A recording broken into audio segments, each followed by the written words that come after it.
Hey, hey, hey! Hey, guys! Forgot my glasses. I've just started running there for my glasses. Oh, it's full of full of it, full of it, full of it.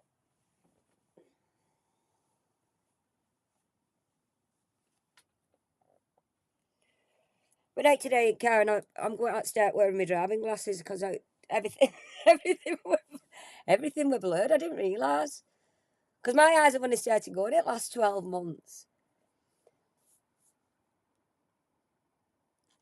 So I got these are like only for reading when I'm on iPad in there. But I find if I don't wear my glasses on here, I tend to go back in when I go back in there. I tend to have a bit of a muzzy head, even though I can see. You know what I mean? I can see everything. But like I say, um, yeah, I'm blind. I'm a blind clamdry. I'm a blind fucker. No, no, but when I got in car, I nipped sunbeds before, and I went to the shop and got a bit of fresh air. I thought I could just clean my head of everything.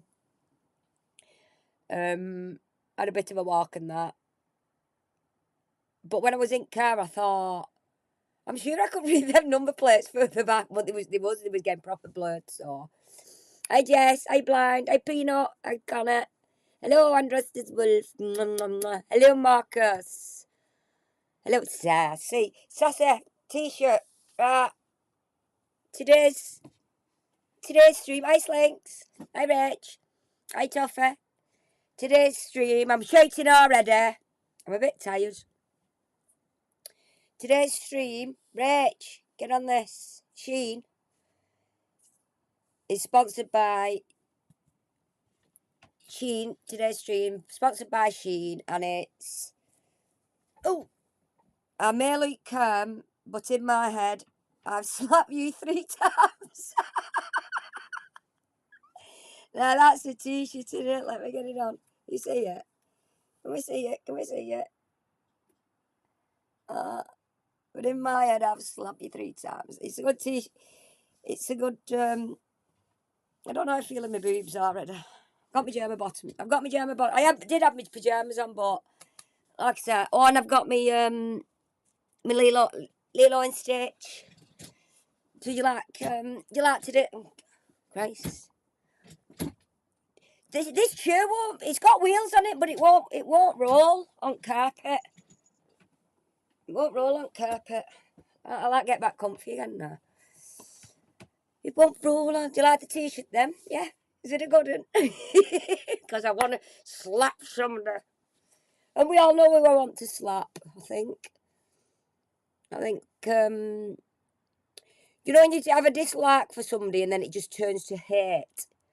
That's what I've been feeling. I don't like using the word hate, and I don't hate anybody. But over the past couple of days, I've felt a bit of rage and hate in me, and it's not me, at all, and I don't like that feeling. I don't, because for one, I always try and find the good in people, and for another, hating and having that negativity is a waste. Is a waste of energy. It is. It's a waste of energy. So, do you like me? I've just gone for a plain simple thumbnail tonight.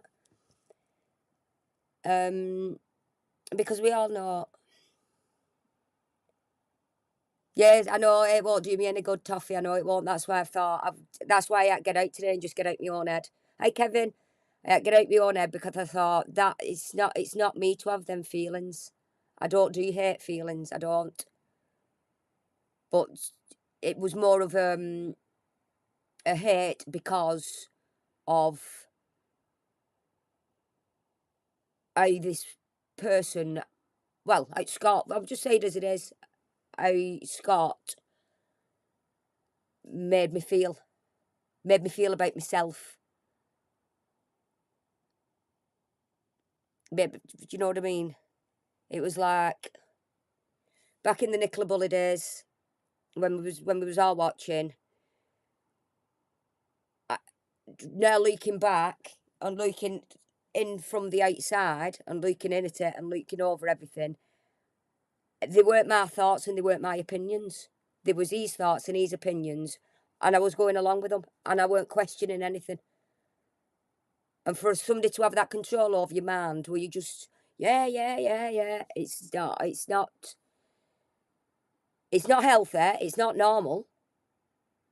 And I was I was mad at myself. I was seriously mad at myself.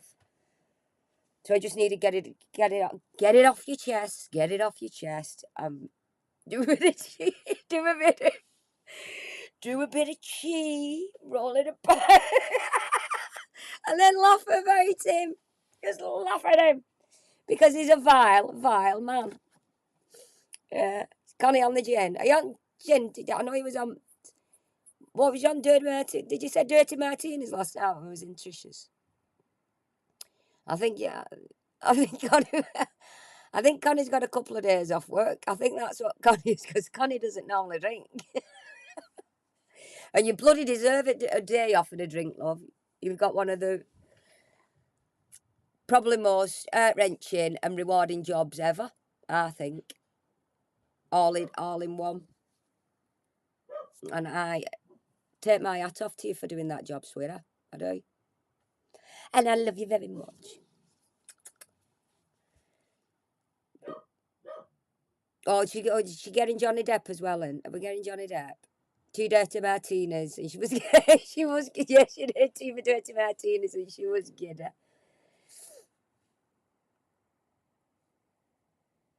Yes, that's we do live and learn. But I think after watching the documentary, I think like a lot of us, I think we all because we've got empathy, and we because we're nice, genuine people. I'd like to think. Well, I know we are. I don't want to say I'd like to think we are because I know you all are. I do know you all are. And it's like you like what I said on that yesterday when I said it, it's like you reflect on what you've done in the past, and you think, oh my God, was I really there when that was happening?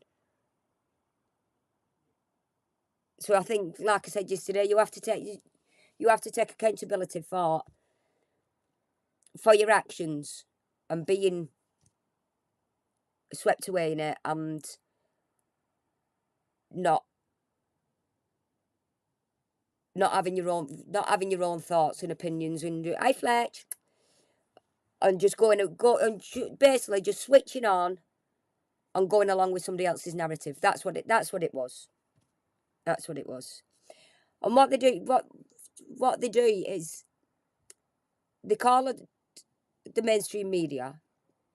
Don't trust the mainstream media. Don't do this. Don't do mainstream media is just as bad. You can't trust anything unless you've seen it and heard it with your own eyes and ears. Don't trust anything because the mainstream media can twist things as well, but they can only put out facts. Really, they can't insinuate anything or go on speculation or things like that, or actually say their thoughts, what they're thinking in news. Can't that a newsreader can't turn around and say, well, I think this. They can't do it. They've got to stick to what facts are brought in front of them, and that's all. So when this, obviously on YouTube and things like that, they can go down different rabbit holes and present this whole world of something completely different. What's has no facts, has no truth. It's just thoughts in that person that's streaming in their head, what they see.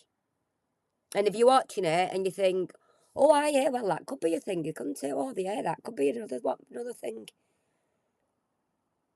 So you're getting your information off somebody on the internet that knows fuck all, basically.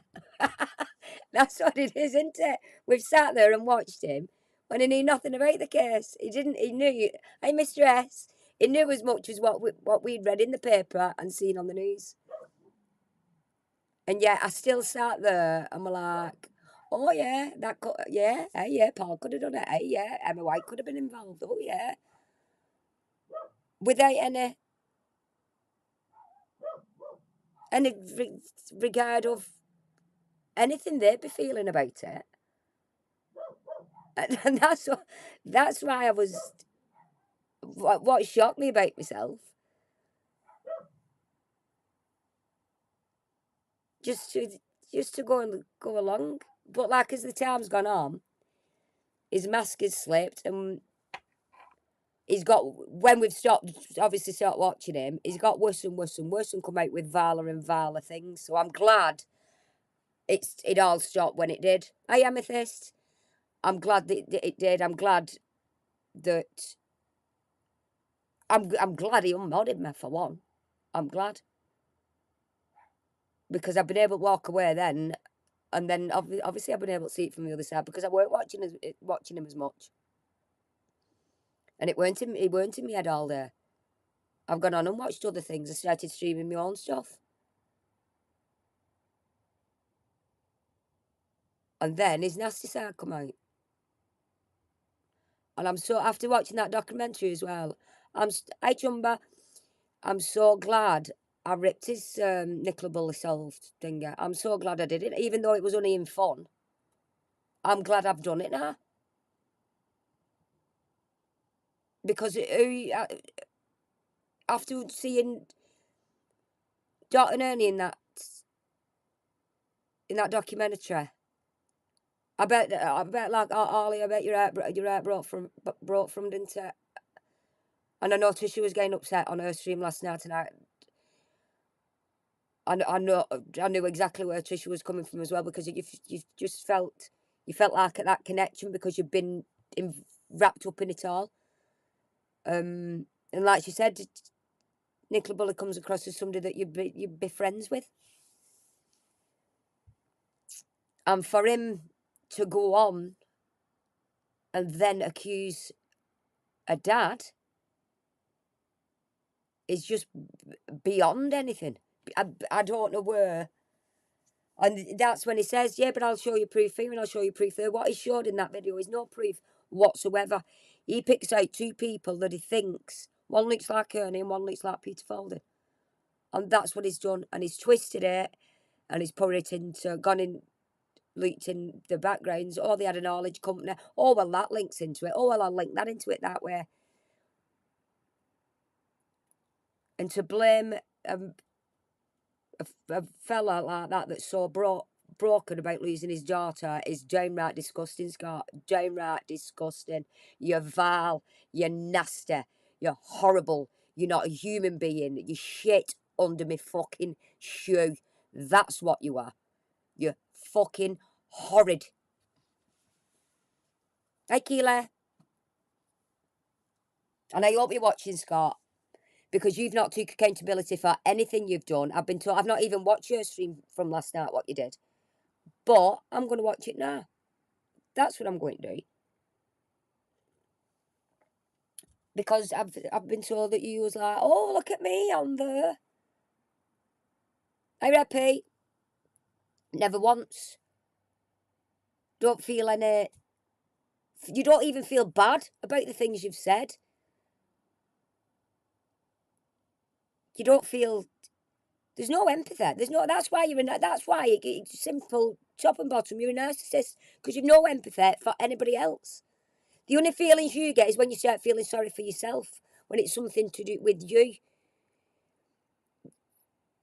And that's a narcissist. So we'll call it what it is these days now, yeah. We'll call it what it is. You throw it about a lot.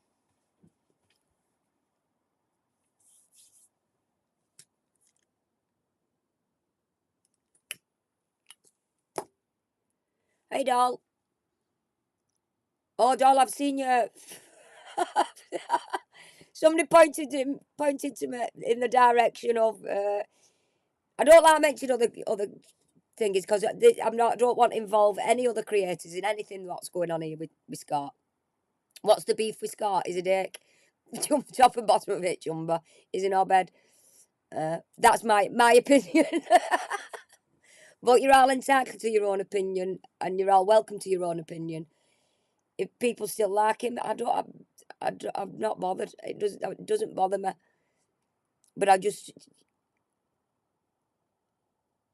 want people just open their eyes. Open your eyes to it. Because what he's done now is somehow pushed his way into Vicky Marie's chat. Now, I've never watched Vicky Marie. I've heard about her because she used to eat Nicola Buller. But for him to sit on a stream and slag Vicky Marie off, this is how I know about her, because Scott spoke about her in the past and he slagged her off, called her a washerwoman. The Facebook gossipers, the lot, it grouped them all together, Penny Bunny and all that. It grouped them all together. I'm nothing like them. I come up with my own thoughts, theories, and that lot. I don't follow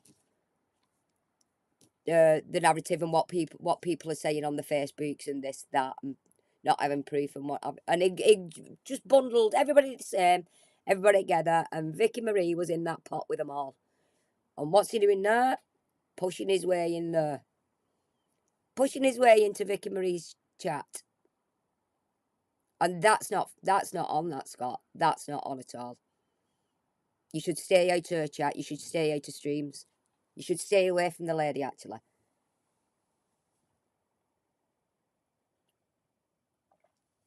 Let people do what they're doing, and you keep that out of everybody else's business. That's what you need to do.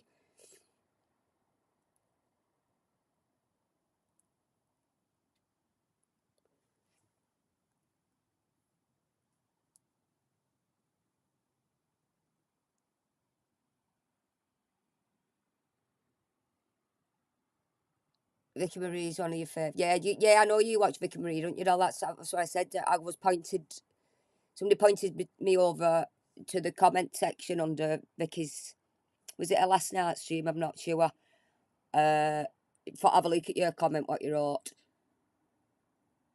because I didn't know. I had no idea that he was pushing himself into that. Because Vicky has her own community, and he's pushing himself into that community now. And that's what he does. He pushed himself into Trisha's.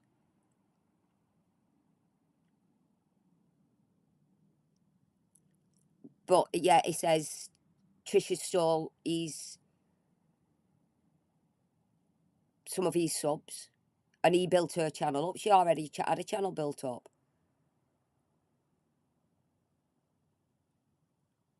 And that's what he does. He pushes himself into other people's things. Now what he wants to do is get all Vicky Marie's subs on his side on board. But they will eventually realise what he is. And that's a cunt. Putting it bluntly.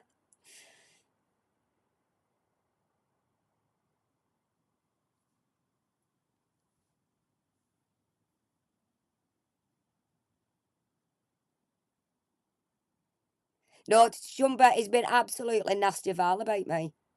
It's the only reason I started on him, because he got nasty. So I decided to do a stream once and defend myself, and then it's just carried on from there. I'm not doing this out of I've just woke up one morning and thought, oh, I'll go and have a go at Scott. No, I was just reacting and defending myself. That's how that's how it all this has started. But the more nasty on Twitch, the more he got nastier and nastier and nastier on Twitch, the more his mask slipped, the more you could see what a nasty piece of work he is. Well, what I could see from my opinion, from my point of view. I know the people, they've seen it for I've not, all these in here, they've all seen it for themselves. I've not gone behind the scenes, Scott, and you know what I mean, messaging people behind people's backs. Like a mean girl, like you did with Jess.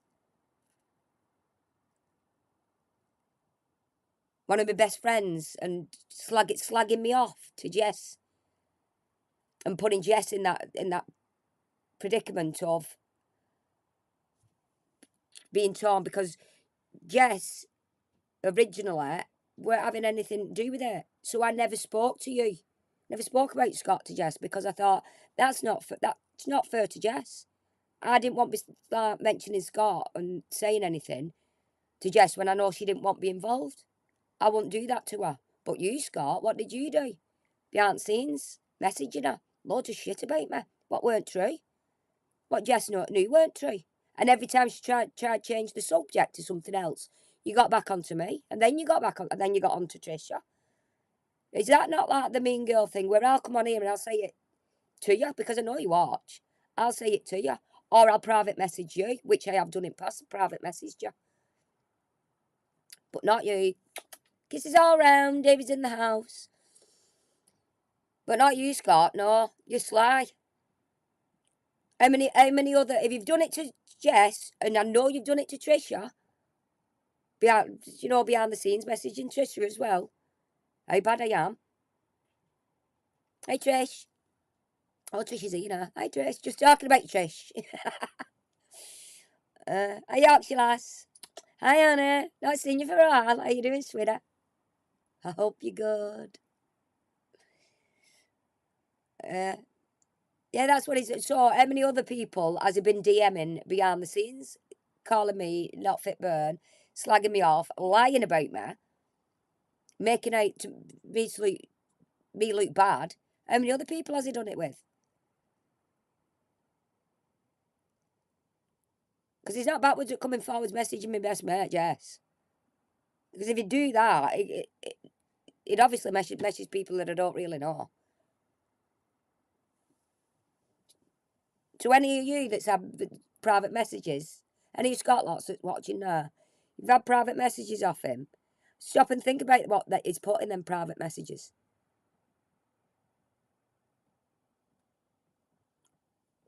Is he manipulating you like he tried with Jess? Obviously, Jess didn't fall for it. You know, using these words of I know you're not like that, Jess. You're like this, Jess. You can think for yourself, Jess. You can do, and it was all. If you read the, I'm going. My tomorrow's stream is going to be about Jess's stream, but I'm just going to go through the messages what are about me. I'm not going to play you the actual thing. I'll just go through some of the messages what he said about me, and you can see the manipulation in his text messages to her. And then Jess, like I said, tries to change subject to something else, and then he gets back onto me. And like I said, to put her in that place of like he tried to insinuate I was a racist in one of the messages he sent her.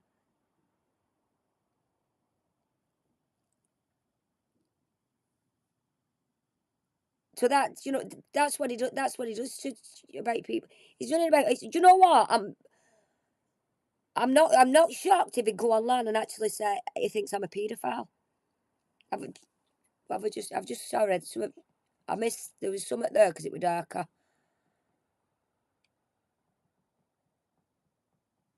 It says he doesn't show me the emoji. It tells me what the emoji is. It's a pert character with lovey-dovey eyes, blowing red hearts in the air. Oh, thanks, Fletch. I'll blow you. I'll blow your kisses in the air. Oh, thank you, Hannah. Yeah, he could apologise, yes, but he won't. Yeah. I thought one of the dogs was under the table then. It's the bloody. It's one of the fluffy bed things.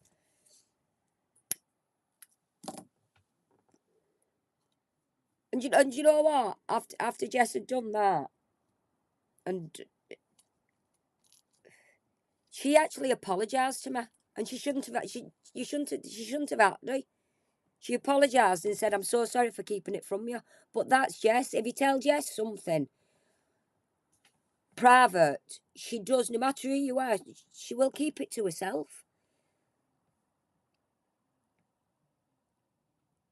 And he shouldn't. He shouldn't have done that to her. He shouldn't have put her in that predicament because I certainly didn't do it to her, and I wouldn't have done it to her. Just horrible. Just horrible.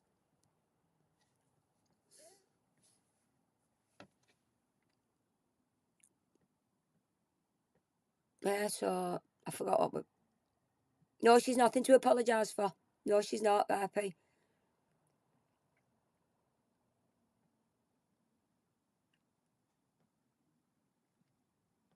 Yeah, I think people. You're right, Peter. Rachel, Rustic Rachel's done it. Jessie's done it now. You got to get it off.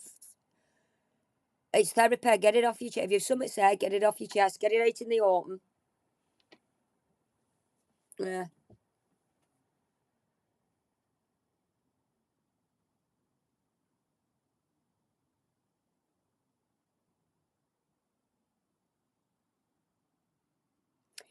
I always thought Vicky Marie was very self-confident, knew exactly what she stood for and for protecting women's rights. But yesterday, accepting Scott into her chat has undone all her good work. I can't comment on anything about Vicky Marie, and I wouldn't because I don't know the lady. I don't. And I've like I said, the only reason I know her, I mean, I know there's other people in chat here watch her, but the only reason I ever heard about Vicky Marie was because Scott was slagging her off one time in his on one of his long ranting streams.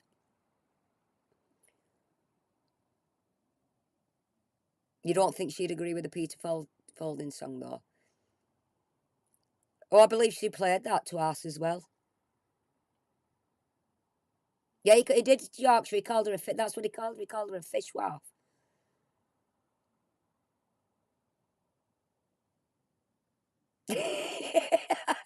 you,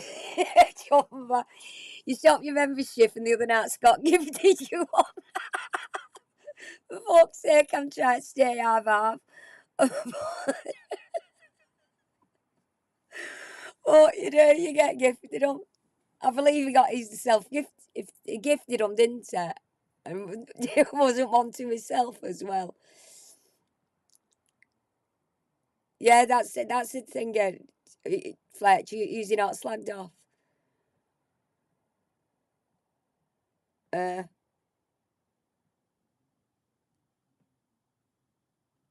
they wanted to make Vicky a lolco, but because Cheddar had a go, it turned. Yeah, it turned. Yeah. Hi, Fuki. Hi, Hannah. Uh,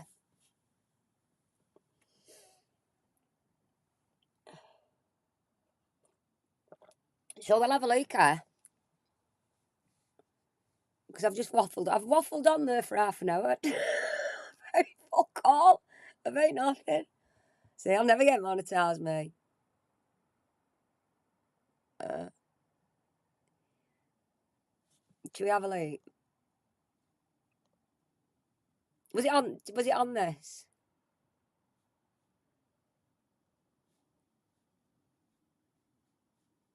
Did it do it live? What am I doing now? 1, 2. His voice. Is this it?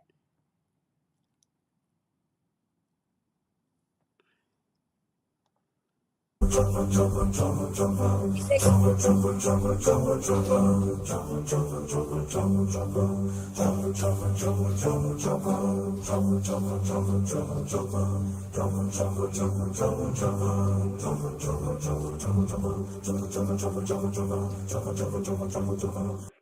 No, I'll have less of that. Could do that, couldn't we?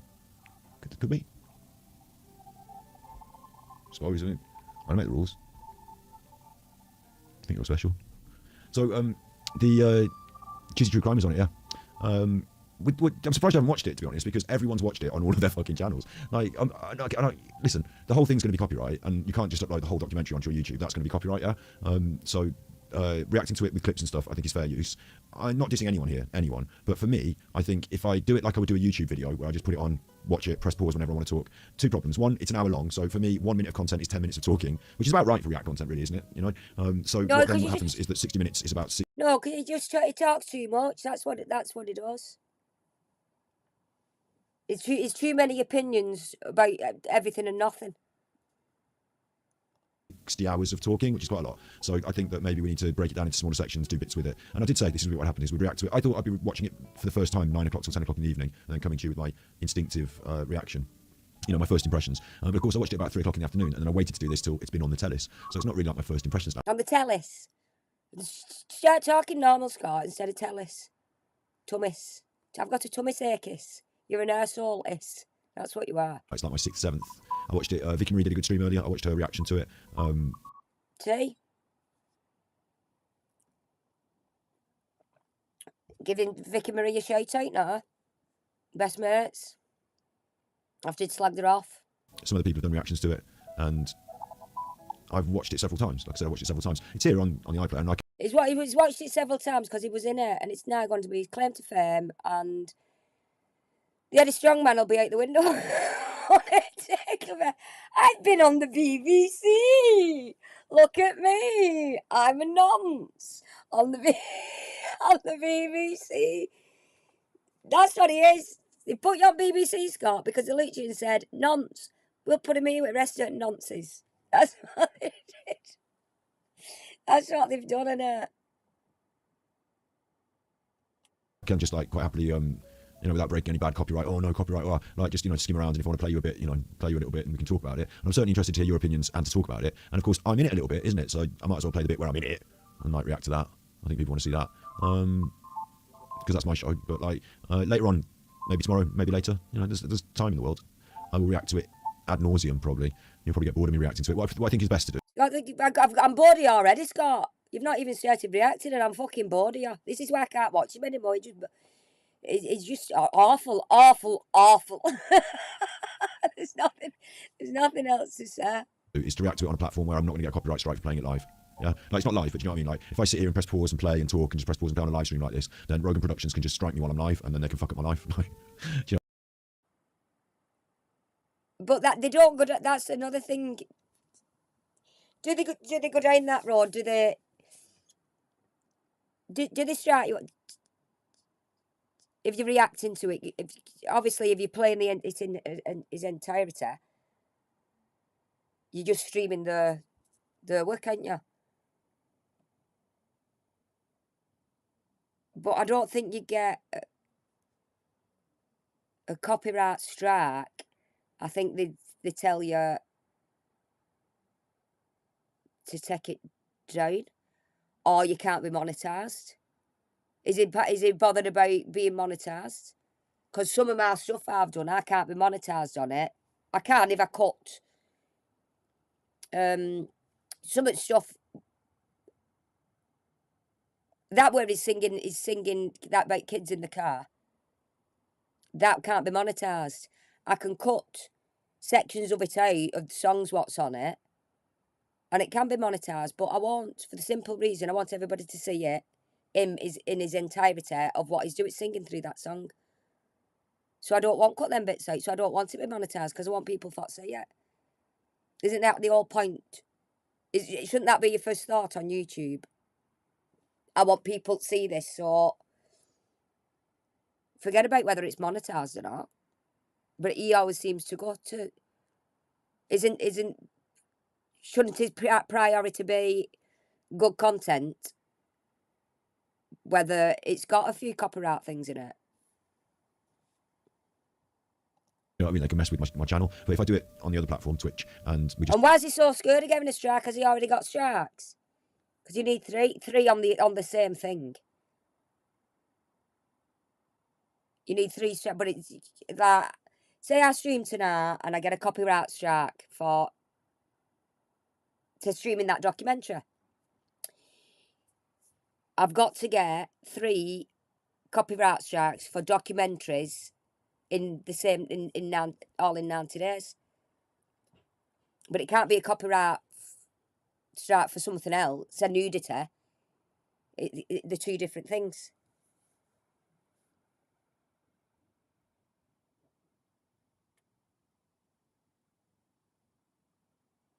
No, I didn't do it. You're right, Peter. I didn't do this for me monetised. I just did this chat to you lot. I did this chat to you lot and just show you what a complete and utter nutter I really am. I don't know. What's it? Fruitcake. She's a fruitcake. Yeah. Just talk about it live stream. Even if they do that to me, there, it doesn't matter. It's just my Twitch stream, and then I can upload it to YouTube, and they can copyright strike it, and then we can ask about it and So paranoid. So paranoid. delete a bit of clips and get we can sort it all out, can't we? And do it the proper way. So I'm quite happy to do it the proper way. We can definitely. Vicky Maurice is gone. Oh, there you go then. There you go. They're obviously aggressively. I'm sorry, I keep linking up because I have a picture. I have a picture.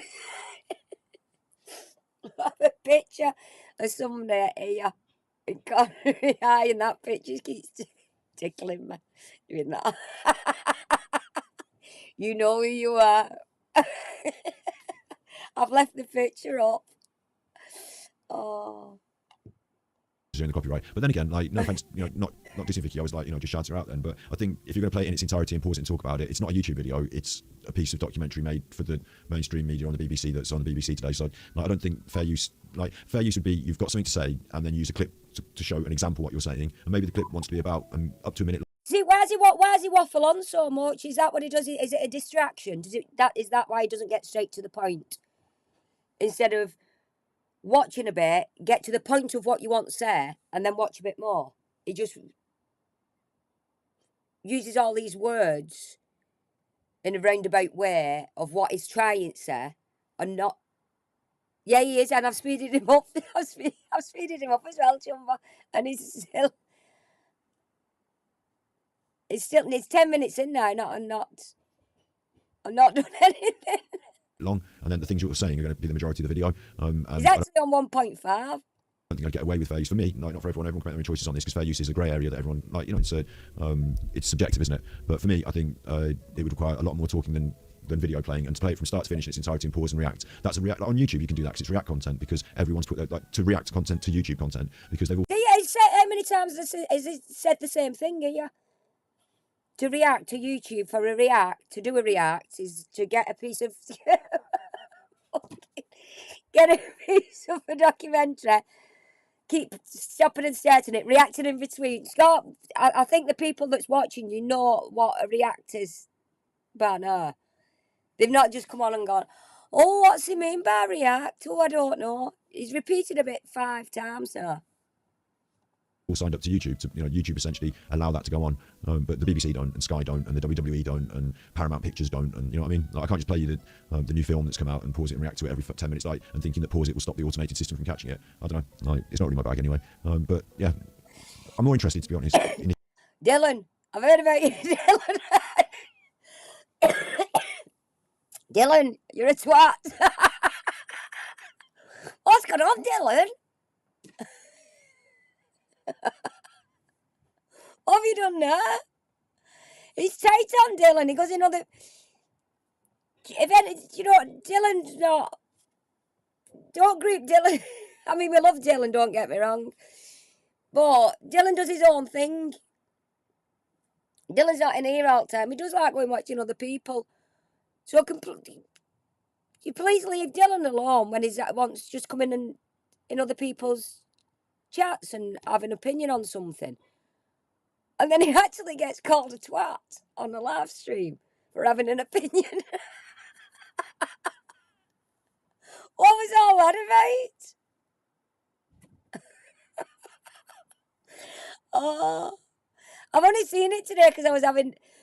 But I was looking at it because I was looking for him in Vicky Marie's chat, because I think you wrote under. Dylan, I think you left a comment under yesterday's video I did, and I thought you said you noticed Scott was a mod, so that's why I went and had a look. So when I fast forwarded it to where Scott was in chat, it was actually the bit where Vicky Marie was having a go at you. I thought, what's he done now? He has an opinion on Twitter to Scott, a difference of opinion, and Scott blocks him.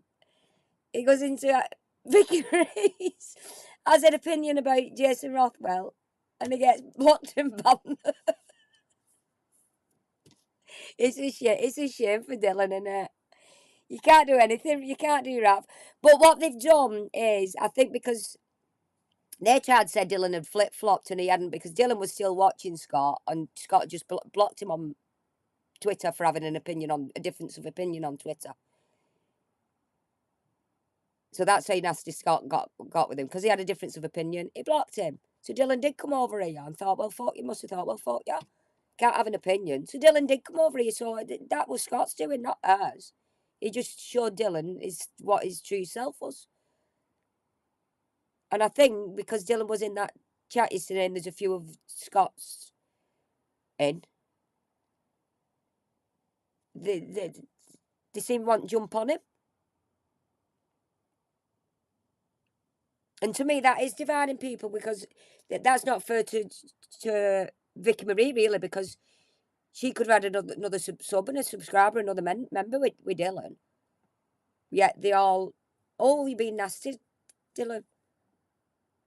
So Dylan's, will you start having opinions of your own, please, for God's sake? For God's sake, somebody sort Dylan out. Every time, it's always the same. Oh, God. What a shame. It's a shame, isn't it? Oh, God love him. You can't, see, that's what, see what he's doing is he's trying to push people out that he knows that has been in this chat. That's what it is. Where I've always said, anybody's welcome coming here. No matter who you go and watch, you're welcome. As long as you behave, you're welcome coming here. And like I said, the chat is not, this is not my chat. It's your chat for you lot to chat amongst yourselves. You don't even have to listen to me. You can you can set fists amongst yourselves. I don't mind. That's the reason that I like the chat being on. Is it's for a community for you lot, not for me. Yeah, I just like reading it. I just like reading what you're doing. Yeah. Now this is only a react what I'm doing, isn't it? Right, let's get back to the knobhead. Initially, and what you think as well, and like how you felt it went, and whether you think anything was like standing out to you. Yeah, You know, I tell you. I'm really kind of interested in that. Oh, can I have my opinion now, Scott? Can I have an opinion? What I felt and what I thought was seeing you on that documentary, doing what you did and going and trying to stop yourself from laughing, and then the clip after was straight to Ernie, and Ernie saying what vile people are on the internet. That was that. I think they did it that way to direct that at you. That was their way of telling you without physically telling you themselves. That's my thoughts and opinions on that. So if you've not seen it that way, Scott, or read it that way, or interpreted it that way, there's something wrong with you. You want to open your eyes, and you want to have a look at what damage you have done to that family, and you want to take accountability for your actions, for your words, for your vileness. Actually, just for being you, you won't apologise for being you. So, like, obviously I'll give you my reaction. I'm going to give you my sort of. I'm going to skim through it, and like, I'm not going to play long sections, but you know, if there's any particular point I want to bring out, if I remember, I might bring out a few points now. I'll give you my reaction to each bit. If anybody, as somebody, and I'm doing it now, as anybody, because I don't really want to be listening to him because he really gets on my nerves. Has anybody watched this? I mean, I don't mind. You're not banned. If you have, just tell me. They won't ban you. I can't ban you anyway because it's not like I said. That's down to mods. Mods can ban you. I can't. I'm not. I'm not allowed. Press any buttons. Yeah, you're amazing if you're agreeing with him. Otherwise, you were a racist. Well, exactly, Marcus. If I was agreeing with him with everything he was saying, I'd be fine. But obviously, because I'm not, he's making out to Jess that one of my videos I did, that airport thing, that I was planting seeds because I'm a racist. I never mentioned anybody's colour. That's him. That's his thoughts. See? My opinion was people attacking police and looking at the video of what had gone on before the copper kicked that lad in the head. And and I'll still stand by it. Whatever happened before that, there was still nothing at all what them lads could have done for have that happen to them, be kicked in the head. That was wrong, and I say in that stream it was wrong. But I wanted to see that before streaming about it and just seeing that clip, what it showed you. I wanted to see what happened before, so I could get a more open opinion, a more rounded opinion, see both sides. Yeah, he said I was racist and that I was sticking up for police, and I weren't. I said it was wrong that they kicked him in the head. But before that happened, them lads actually punched two policewomen, and they fell on the floor, punched her in the face, and that you could actually see it. But then I go on to say, but that still doesn't give him the reason to kick him in the head, because that was wrong. But yeah, for me saying that makes me racist. How does that work? I weren't looking at anybody's skin colour. I was looking at a situation. It's him that mentioned skin colours to Jessica, saying I was planting seeds. So it's him that's dangerous to make me out to look like a racist. How does that work? Because I had an opinion. I'm racist. It's when people start seeing colour like that that's the racist, so it's him. I never once looked at colour. I never once looked and said, oh, this is because of the religion or anything like that. I looked at a situation, some lads in an airport fighting with police. That was the situation I looked at. I never once mentioned colour of anybody's skin. But yeah, I'm racist. Go figure.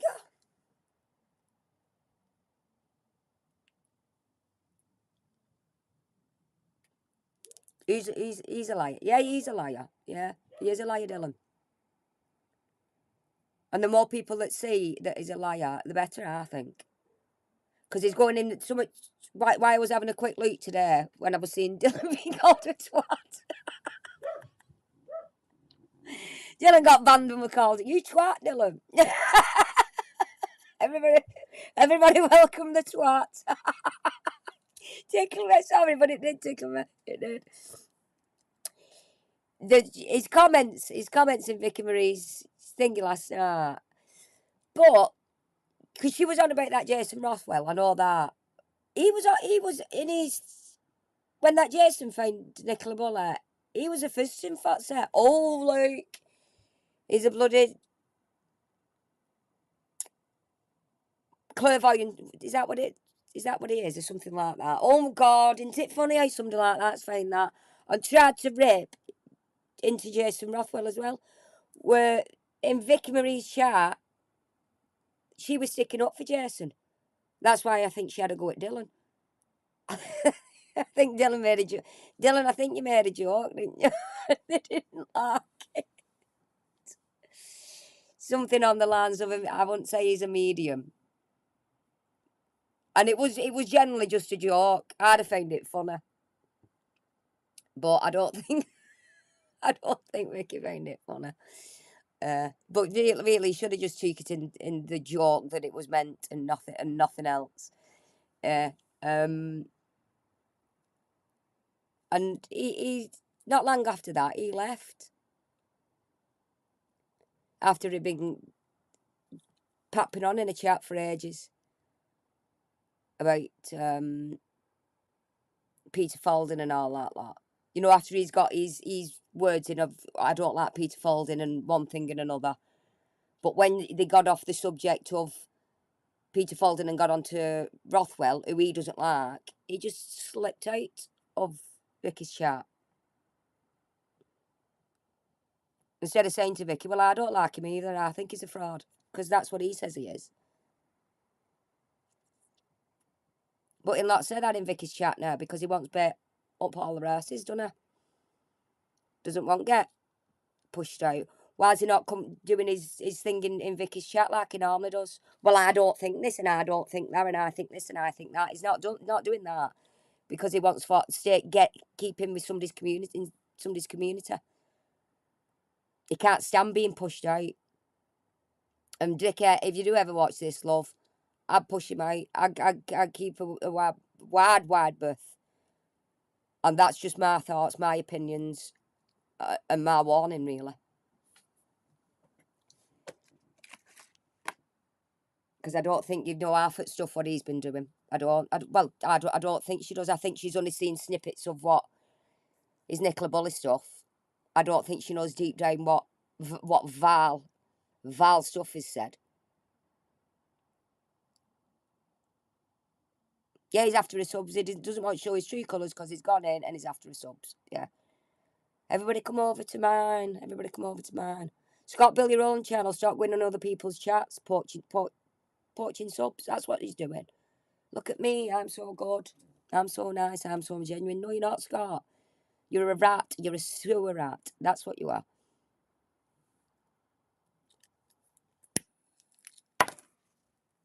You disgust me, actually. You're disgusting. You're not mistaken. You actually turn my stomach. Just by skimming through it like this, and I would also there's a couple of points that I really strongly want to make. I don't think they'll copyright strike me if I play the bit where I'm in it because it's from my own stream. So I think we'll get away with that, and so I'll play a little bit there. And there's one of the things that I was a little bit I felt was I'll tell you, there's a few things I felt obviously. Can I just say that Vicky needs to reconsider her position and block Scott or risk losing her regulars. However, we must keep in the back of our minds that Scott is the predator and we can poo a Vicky. Well, yeah. Because he will prey on people. He will come across that nicely to her. And I hope people in the chat who do you know about, do you wanna? I know Doll, you've tried Warner. I know you've tried that under Tinger. And that was really so nice of you to do that. Because you can see what it is and you don't want him infiltrating into her subs.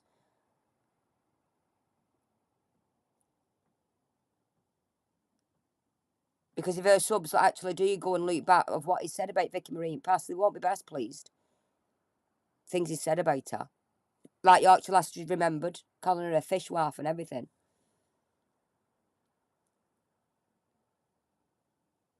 Yeah. I'm saying, yeah. Vicky Marie's actually a victim herself.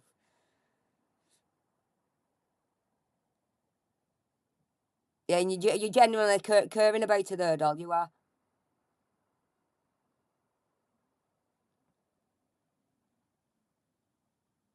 Yeah. And that's all anybody can do to forewarn her.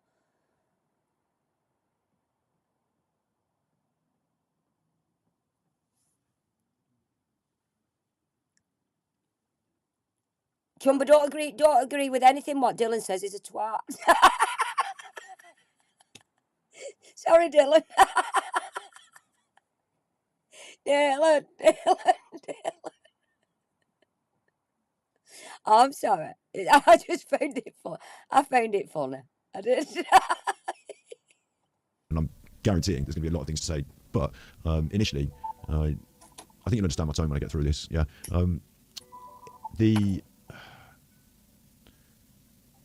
I think there are some things that are missing and some questions that weren't asked and some questions that they brought up and sort of asked as part of the documentary that could have been answered a lot better than was the case. Like, there's some people that contributed. I mean, see, this is his MO. Him say, basically pointing out he could have done it better, answered better, given better questions, asked them better stuff. This is him being the superior that he is to everybody else. You know what I mean? I'm better than everybody else. I produced a film. I produced this. I've done this. I've done that. You've done fuck all, Scott. Get out the bastard house. I'm not throwing anyone into the bus here, but essentially they took Jizzy and this other lady and they represented like the voice of social media in a way. And I don't think Jizzy and this lady would say the same things as I would say. So, I think I would have said some different answers to some of their questions and maybe... Yeah, what would you have done, Scott? Been even more Val? There's one real strong answer I want to put here. But really, how do I say this? Whatever your feelings are about the family and Paul Ansell, one of the things that they did very heavily in this is they interrupted everything with images and video of Nikki herself herself, and like highlighting what a tragedy it was all the way through. It wasn't like a section that they did. It wasn't like there was a section. Big ups, Red Fan. Thank you for the gifted memberships. Thank you for that. I just realised I've got top chat and not live chat on. There you go. Boom, live chat. Thank you very much, Red Fan. Thank you. What they didn't do was, what was I saying? Yeah, sorry. In some documentaries, you might find that there's a section about something like she was such a good mother. It's time to feel sympathy. Let's turn the waterworks on. Like an emotional moment, and then and I understand. It was emotional all the way through it. I thought, from start to finish.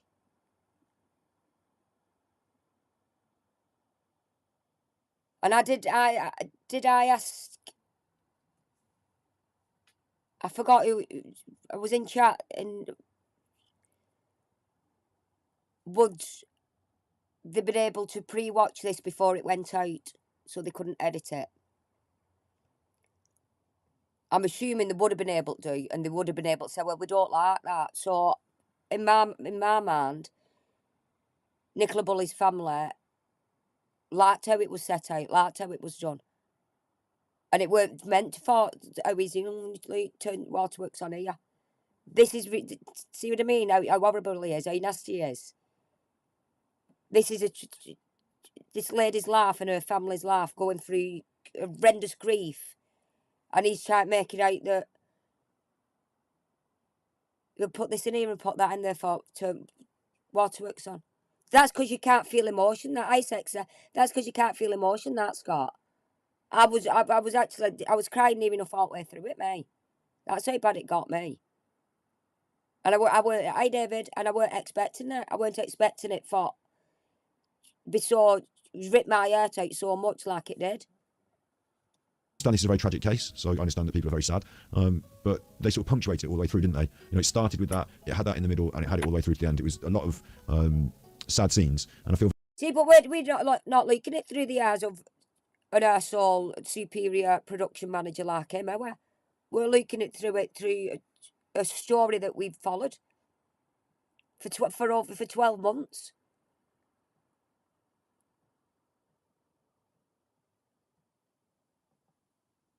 It's getting up to the inquest and all that lot. It was. It's probably even longer because I think nobody's ever forgot. All you lot in chat, none of us forgot about her. None of us forgot about it. Do you know what I mean? With what happened? And he's looking at it through the eyes of he's some sort of big BBC producer now, and he's not looking at it through regular people's eyes. How we'd looked at it. He wants it. He wants it done. How we would have done it. How would he have done it? He'd have done it and twisted it. And twisted the narrative to fit his own narrative. Very, very sad for. I'm sure Ernie. Well, see, Ernie looked like he really felt sad. Dot looked like she really felt sad. Like you could see them crying and all that. Paul managed to hold himself together a lot better, didn't he? And at one point, see that, Luke.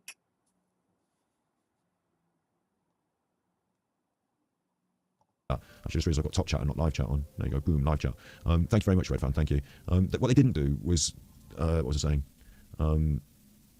Yeah, sorry. In some documentaries, you might find that there's a section about something like she was such a good mother. It's time to feel sympathy. Let's turn the waterworks on. Like an emotional moment, and then. And I understand this is a very tragic case, so I understand that people are very sad. But they sort of punctuated it all the way through, didn't they? It started with that, it had that in the middle, and it had it all the way through to the end. It was a lot of sad scenes, and I feel very, very sad for. I'm sure Ernie. Well, see, Ernie looked like he really felt sad. Dot looked like she really felt sad. Like you could see them crying and all that. Paul managed to hold himself together a lot better, didn't he? Luke, see the eyebrow go up. What's that insinuating? That, Scott? He's still after watching that, still doing this. That fella's there at home fetching 2 girls up without the mother. How well couldn't that be? Any one parent family's got behind, but I mean a man fetching 2 girls up when they have to go through all the different stages in life. And at one point did some crying, but they edited it in, so you just like here he was crying all of a sudden, and then it cut to Nikki, and then it's him crying as well. Like they didn't. Oh, and they did some crying sometime, and then edited it in. He was fucking generally crying. What is wrong with him? What is wrong? Can somebody please tell me what's wrong with him at all? Scott, did your mother watch that documentary? Was she proud of you? You vile man, you're vile. In other documentaries, they play a lot more of someone talking, and they sort of linger over the moment when they're crying, almost like that Sky News interview with the family initially, just them talking. Whereas here, when Paul cried, it was like edited very heavily. So all the interviews were very heavily edited, wasn't it? It was very heavily edited. I don't think I'll be able to get a lot of body language out of this, will I? Because you don't see anyone talking for more than like 0.2 of a second before they cut to something else and cut and cut and cut. But then that is the way of the world, isn't it? That's the way of documentary. Big up Curious Cat, rest in peace, Nikki. Yeah, that's the sort of point I was driving around to, wasn't it? Is that No, you weren't driving round to rest in peace, Nicola Buller. You weren't. You were driving round to giving Paul Ansell the sly eye. That's what you were doing. tragic The raised eyebrow. case, and there's a lot of sadness involved. So overall, like, they punctuated it with that, and it was the first time we got to see those views of Nicola, like the private moments, which, to be honest, I did have a few of those videos, off Facebook and stuff. Yeah, but he'll cry over a dog game. Yeah.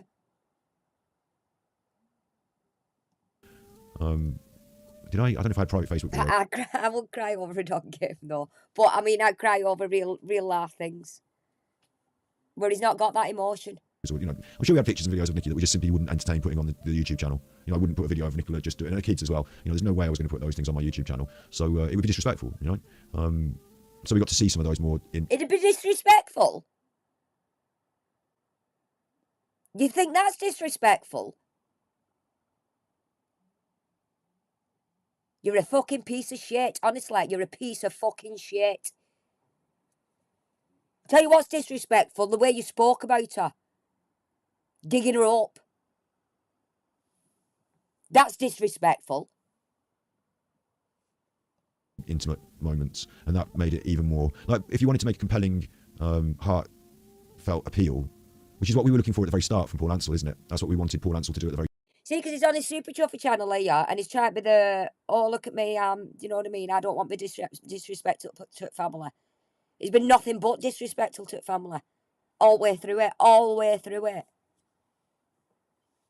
Start, and when he didn't do that, that's what set everyone off talking about it on social media. I thought they really totally misrepresented the way things were, in order of like, what they seem to do on this documentary is they seem to say that people got on it on TikTok the day she went missing and everyone was talking about it, and that was just not the case. Like, I can't remember, I mean, I don't go on TikTok, do I? But I can't remember anyone talking about it until Paul did that interview by the river, and that's when it caught my attention anyway. No, he didn't. He was talking about it before. Paul did that interview. Because he looked as dodgy as all those other people that have done those. Tracy the road rage killer, Tracy Andrews, and I always wear my Shannon Matthews t-shirt, and what's his name? There's people that have done those appeals on the telly, haven't they? And they've looked like rotters, and people will talk about it. Yeah, but then what you do, you let the police do the job, and if he had done something wrong, then you stream about it. You don't insinuate and drag all the family in and make out that it's something to do with her dad as well.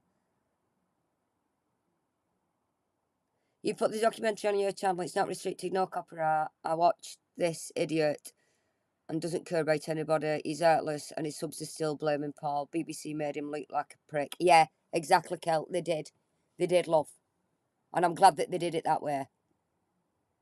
For a nation to see. What's the other one's name? I suppose it's linking all the names of the bad people who've done crimes. People are going to see that in a negative way, aren't they? But overall, right, I'll tell you something else as well. I thought the documentary was actually really good. Like, I thought it was really well made. Like, the sort of thing that I think, I complain about media production all the time on YouTube. Well, this was good. Yeah, you do. You do, that's what you do. You complain all the time about not just media production, but everything, everybody, and everything that's nothing to do with you. That's what you do. You just complain. You complain because you laugh shit, because you've got a sad laugh. If you was happy and you laugh, you won't be on YouTube fucking complaining. It was up to standard, up to scratch. Well formed, well edited, quite a lot of editing. So it's now up to standard and up to scratch now, where he's just been slagging it off 2 minutes ago. Went into it. They told their side of the story the way they wanted it to be told, very elegantly. The way they wanted it to be told, the way that it is, Scott. That's the way the story is. Not the way they wanted it to be told. Do you really think This is how they wanted a story to be told. They've had to do this because of fucking idiots like you. And, they definitely made their points, didn't they? I was surprised by the inclusion of Giselda as interviewee. And, Well, why? Was he actually, was he actually asked to go on? Or did they just thought, we'll use this knobhead's clip for sure, Val? Some people was. I don't know who this is, so I don't know if I'm surprised by her being on it or not. I don't know how, I can't gauge how someone's popular on TikTok or whether their popularity matters to the true crime documentary about Nicola Bulley. To me, it's not important because I don't watch anyone on TikTok, so like, what would I know?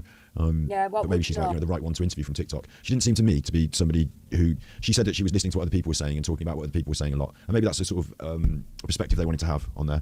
But she didn't seem to know much about it, if you know what I mean, like, or to forward anything. But maybe they just edited it out. I don't know. Maybe they did an interview with her where she said all sorts of interesting stuff they edited out. So at the start, obviously, they're sad and she's gone missing, isn't it?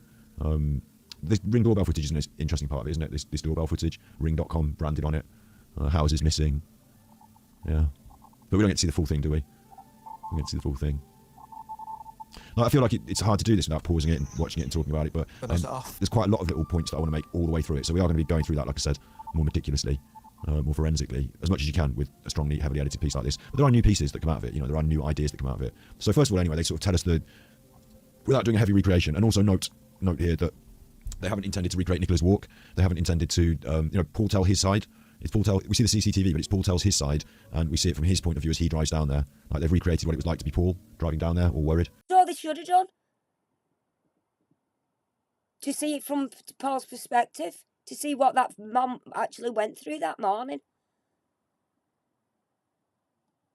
What other way could they have done it? They couldn't have done it through Nicola's thingy, because after the school there were no sighting of her. They don't actually know. She went right back and she got to a bench. Paul was physically there doing that. So he's showing from his thoughts, feelings, and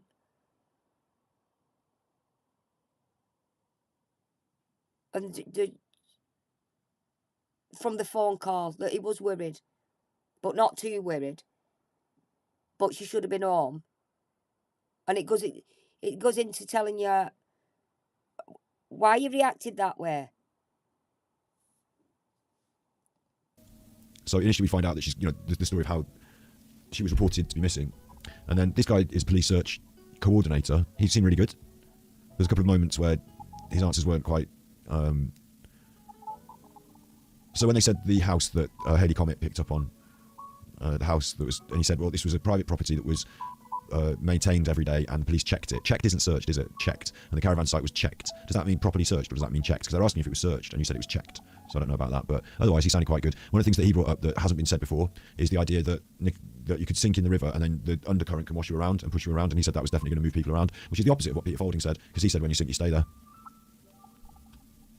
And no one's listen, if you really want to make sure that I get seen, if you've got a question for me, at Superchuffer in chat and I'll see it and I'll read it. This is mainly like chill out time for you and us, just chill out and talk about it if you want. I can give you my feelings and stuff, but But you've not got no feelings, Scott. You've no feelings at all. You just want to ram your opinions down people's throats. And I don't know why you're asking them in chat at you if they want to ask you something, because you're not really interested in anybody's opinions in your chat. You just want people to be there for view and watch and tip you and sub and memberships. You're not interested in at all what anybody's got to say in your chat. You don't talk to them. Detailed breakdown. I think it requires a bit of time and thought, and to be honest, I've had a lot of time and thought today, and I've made some small notes and some bigger notes, and I've also gone out and done some stuff and had a pizza. And it's like late at night. It's been out. And like my energy for this is more on the side of it's really sad what happened to Nikki, and I know that's because they've driven that home in the documentary. Like they've really. But it is. What? See, it is sad for Nicola, and it's like, but that because they made it, it's sad. They've driven that home. It was sad from the start. It was sad from the day she went missing up till today. It's sad. It's just horrible. It's just horrible. Made sure to drive that home. Of course, we're going to get to the bit where I'm in it. I suppose we'll look at that, and I won't be taking any sort of like. No, I just think it's fine. It's fine. I don't mind. I don't mind. Some questions I had asked them earlier were: did you give them your permission to be in it? No, I didn't give them any permission. I don't think they need any to clip me and put me in it. It's funny he's not. Why has he not gone after BBC copyright striking? Hey, that's my content. You've used my content. Huh? It just people he doesn't. It's just me and Keela actually that he doesn't like. Because he didn't mind Vicky Marie using his song yesterday, did it?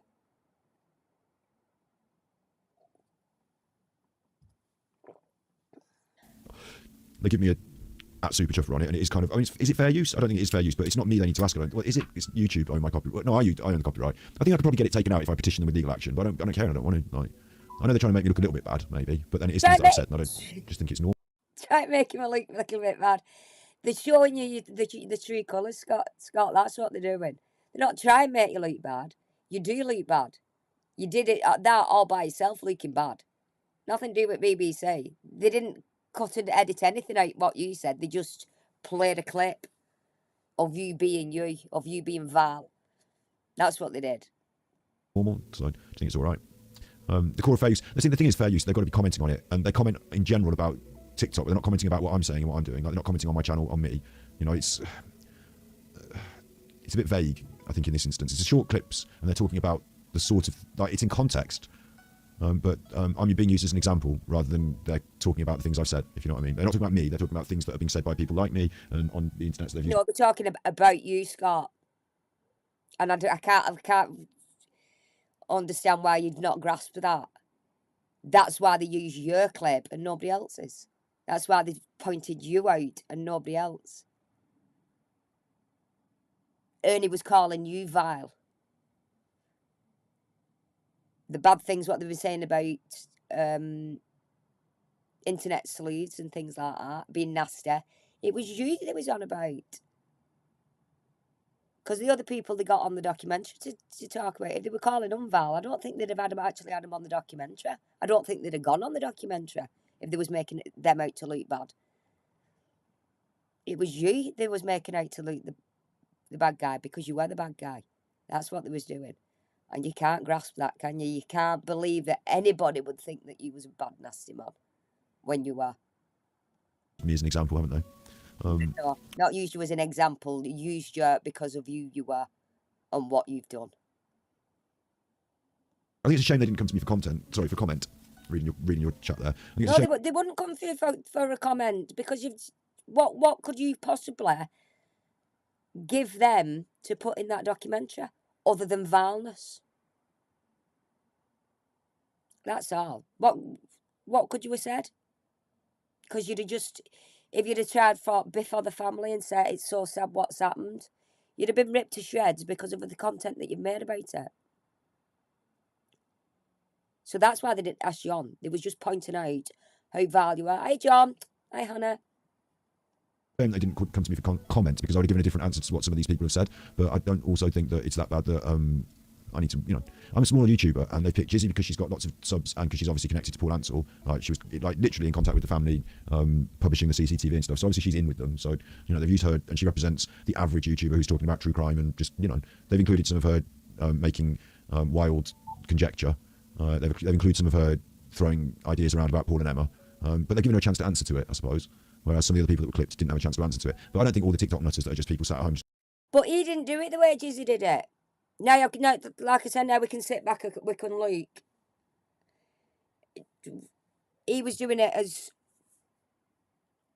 all this big laughing joke and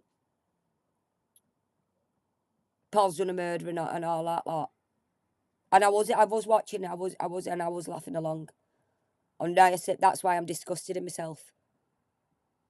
Because really what I should have been doing was watching other channels that was doing it more professional, more in-depth, more looking at the big picture. The people that were actually taking it serious. That's what I should have been doing. That's where I should have focused my time on. Not on him.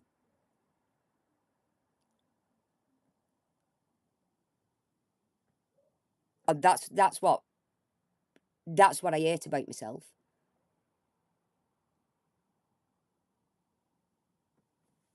Just for being part of that bit. I've not been part of him dragging Ernie into it or anything like that, or what he said about Nicola after. I was never part of none of that. But I was part of him slagging Emma off and all that lot. Well, not part of it. I was in his chat. I was supporting him. I was sub to him. I was a member on his channel. And I'm disgusted with myself. And I will hold myself to account for that. I will. And I can't, there's nothing what I can say or do to change that. Apart from just be disgusted in myself. Just going, I'm on TikTok just talking to a phone. I just don't think they need a chance to everyone answer to that. I think it's disappointing for me in one way because over the course of all the content I've made, I've said a lot more interesting and not just interesting, but a lot more important things than the moments that were clipped. But then they totally illustrate exactly what was going on at the time. Like that's what I was. I do lots of different content, and my content is not just to say that I think this, and only this. And in those clips, I even offer more than one opinion. So. The idea of doing a Paul Ansell first impressions video, which is what that was clipped from, was to raise red flags about Paul Ansell's behaviour in that Riverside video. And it does. It's fair. It's a fair critique. And I'm happy with my critique. And I'm happy that they've clipped it and included it as an example of that critique. I mean, I've got people texting, like my sister, like, your brother's on the telly. What's going on here? No, it's all good in the hood. No, I just, I'm happy with that, I suppose. So it's all good in the hood and you're happy with it. I won't be Scott. Do you know what I'd be doing now? I'd be begging that family for forgiveness. I would. I seriously would. But you can't see what wrong you've done. That's the difference between me and you. Even though it weren't me streaming it and saying what you said, I still feel accountable for being in your chat and watching you. I still feel like I was part of it. And I genuinely feel bad for that. I do. Yeah. Exactly, Kelt. I'd be mortified if it. So if I did that and they showed me on telly, I would be absolutely mortified myself. I would.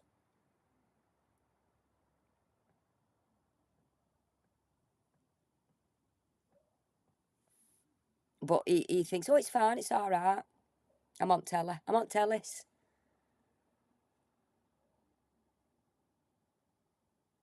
We'll play it in a minute. We'll play it in a minute. In a different direction. But yeah, so I thought this guy was good overall. I think he came across well. There were a couple of moments where I could go into more depth about his answers. But yeah, so the search then was covered, and it looked like good coverage of the search. We got this body cam footage, which was interesting. This was definitely interesting. I'll play a bit of this. My friend. This is a really good example of how frustrating the whole thing is, and I can't critique it on this. Like, it's funny because listen, this is a documentary made by TV style documentary people for the TV, so it's going to be more cinematically approached, but they're going to lose some of that evidentiary approach, aren't they? So we're going to see that it is. So what does that even mean? What he's just said, the cinematic approach and the evidentiary approach. I don't understand that, Scott. I don't understand them words. Speak English. Speak normal. Speak normal speech. We talk. What did you actually mean by that? The cinematically and the evidentiary. You pillock. Does anybody understand that? What is it? Or is it? I am a generally thick. This is what I mean by he wants to look superior with these big words. Because I'm sure to God there's other people in his chat there thinking, oh, I don't know, I don't understand what he means there, but oh yeah, I'll just.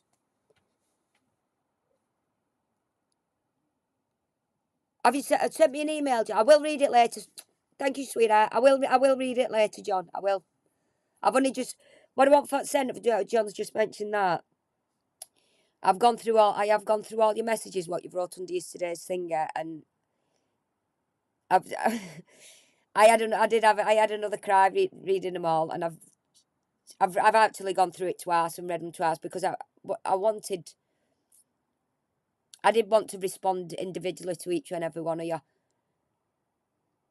and say and generally thank you from the bottom of my heart for messaging me. But when I got up this morning and I went to do it, I struggled to find words, and I was getting upset. And yesterday on my stream, it was I don't like getting in that dark place, and I try not. That's why I've had to go out today and I've had to clean my head. Because it took me years to get to where I am now.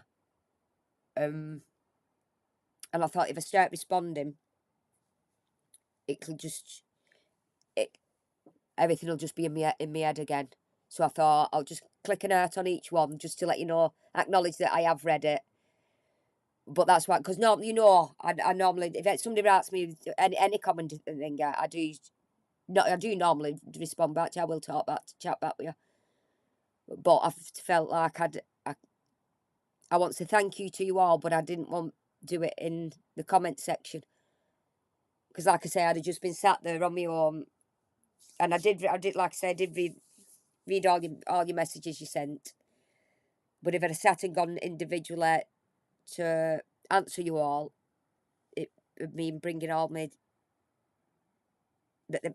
them feelings, but I've tried to keep under a bit of a lock and a key. I know you're not thick, you know what I mean, don't you? But otherwise, I would have responded individually to you. But I just want to say I have read them all, and I really appreciate it, and it was nice to know that you was all thinking of me. I'm not thick.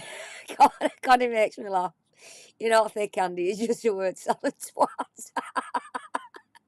I don't.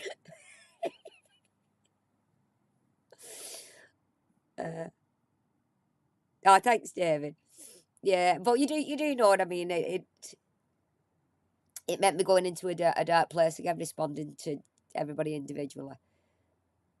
But I didn't want you to think that she's only clicked on art and she's not thinking. But like I say, I did. I read everything. I read everything twice. I did, and it was heartwarming as well. Love, I know that you was all thinking about me. And right, let's let's not go down there now. Otherwise, I'll yeah, we know anyway. So thank you. Bless y'all. Honestly, bless y'all. Slightly more. Well, there's lots of editing and there's less room. Like, this isn't actually, not every documentary has to be like this. Go and watch Werner Herzog. You've got 3 minutes, 6 minutes of someone talking and that. But we don't get to breathe. We don't get time to see it all. In fact, it's cut and edited away very quickly. So again, they show you it's almost like looking through a letterbox at something. They show you glimpses, in the same way as they've cut around my content. They show you glimpses of something, but they won't necessarily be shown. And this is because of they can't. They're not doing show 40 minutes of Scott talking or anything like that. Would be silly. But they show you glimpses of something. They're not showing a show 40 minutes of him talking. You'd want that on BBC, No, come on, you would. If that was him 40 minutes on BBC talking, you'd go, what a nonce, wouldn't you? That's all you do. Fucking Nancy, the battery boy is here again this month. I read everything twice. I am Santa, Peter. See, you make me laugh, you do.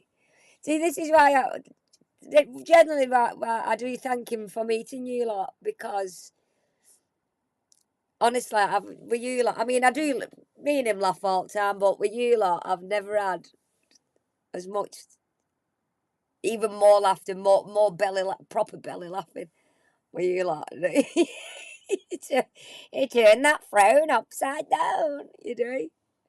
You brighten me day, you do brighten me day.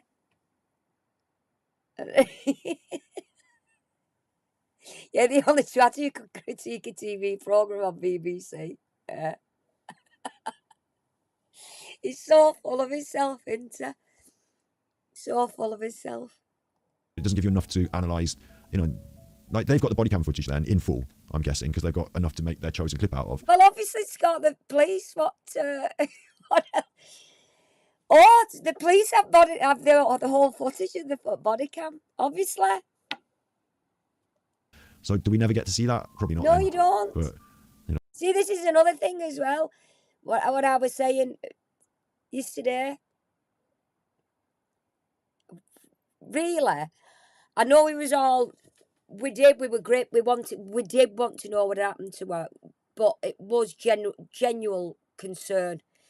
Deep down, it was genuine concern. We weren't just, you know what I mean. We weren't just that thinking with them. We wanted the outcome that she had just gone off. I am. It's under the current climate would be great to watch BBC not Voice News. John. The current climate would be too great. I can't even read that. Great on BBC Nonce-Watch. What's going on here? Do I need to say more? It's the cock in a frock. I forgot what I was on. I forgot what it's completely. I've lost the plot now. The plot's gone. Gone completely. Yeah. Oh, Dylan's a twat. Say hello to Dylan the twat. Yeah. Oh God. Meet Dylan. Fucking hell. Oh God. I've completely forgot what I'm talking about. Can somebody point me at fuck. Oh God, can somebody point me in the right direction where I was going with this? Because I don't know.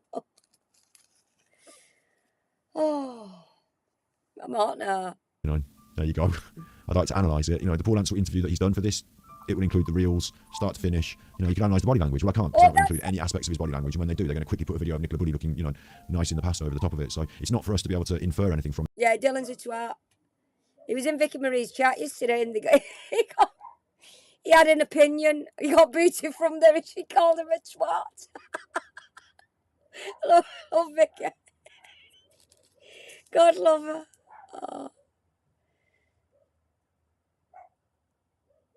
Yeah, he was saying, do we get to see the sonar images and all that, and the body cam? Yeah, that's where it was up to, wasn't it? See, yeah, you've just jogged my memory. Thanks, Yorkshire. I need, this menopause shit, don't you, love? I know we was all concerned, and we genuinely wanted her to be, like Paul said, over there, somewhere, or just walked off. In back of my mind, when I was going through the menopause bad, the amount of days I just wanted to get up and just walk and walk and walk and just never come back was unbelievable. You don't want to be in your own skin, in your own body, even your own mind. And I thought, if I can walk fair enough, I can just walk it all out of me. If I got fair enough away, all the feelings I was feeling would disappear. Obviously it wouldn't, but that's what was in my head. So that's what I was hoping. I thought, well, if it is menopause and that's how she's got, I wonder if she got like me, where she just thought, I'm off, I'm gone. And it doesn't matter where I walk to. She just left phone and dog, and it didn't, do you know what I mean? She got to that stage where it didn't matter, and she would just going and walking and walking and walking. And that's what I hope for. But when it ends up in the situation that it did, in such a tragedy that it did, in a way, like he's saying now, are we going to get to see that? Are we going to get to see our police body cam footage? Are we? Where we get to see all that? Why do we think? I'm only generalising here. I'm not saying everybody does, but why do we think we have the right to? because we've followed this story, because we've followed what's going on in these people's lives. Why do we think we've got a right to know? Because I don't think, deep down, I don't think we have. Obviously, we want no, because we want no the outcome, if you will. But once we knew the outcome and what had happened, why didn't it just stop there? Oh, it was a tragic accident, and that's what happens to her. Why did we feel the need to want more, to make more out of it, to make... Are they sure they've got it right? Why question? And that's what I'm saying. Why do we think we've got the right to know? We don't. The only people that have the right to know is her family, not us. We're just, like I said, we've just been bystanders watching. So for him to say, "Do you ever think we'll get to see?" I don't think so. He's right. We shouldn't get to see it. Why should we get to see that private stuff? What the police body cam that went on in Paul and Nicola's house? We don't have a right to invade that privacy so much, where they was frantically worried about the daughter going missing. We shouldn't get to see behind closed doors, I don't think. Yeah, if he had done the murder, I think then, yeah. Like the Chris Watts thing. I think that's a totally different thing. But a tragic accident and this happening to her, I don't think we've ever right to see what went on behind the scenes in their private home. I don't think we should have the right to pry so much. And Scott says, I have no boundaries. He's no boundaries wanting that. I wouldn't want because I've seen documentary, I wouldn't want to see the pain and the heartache on any of the faces in the days leading up to finding her. I wouldn't want to see that family so worked of her being missing and not knowing where she is. Next thing he'll be asking, well, can we not see video things when you tell her that you've found her? That's what he'd be wanting to see. He'd be wanting to see what the reaction on that. That's what he'd be wanting.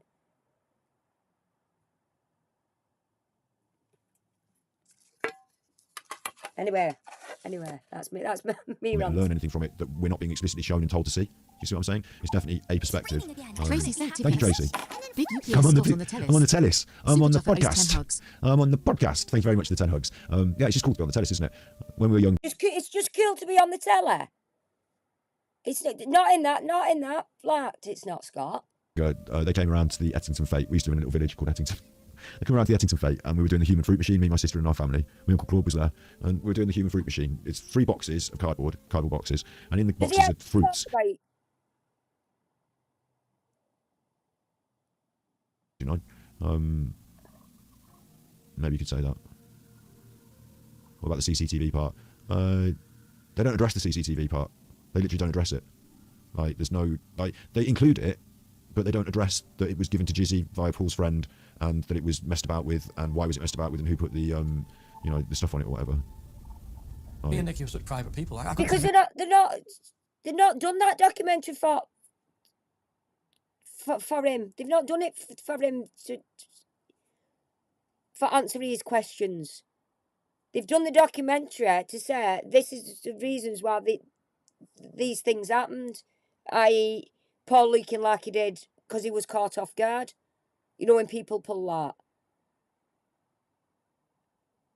To go on to show how value was on your YouTube channel.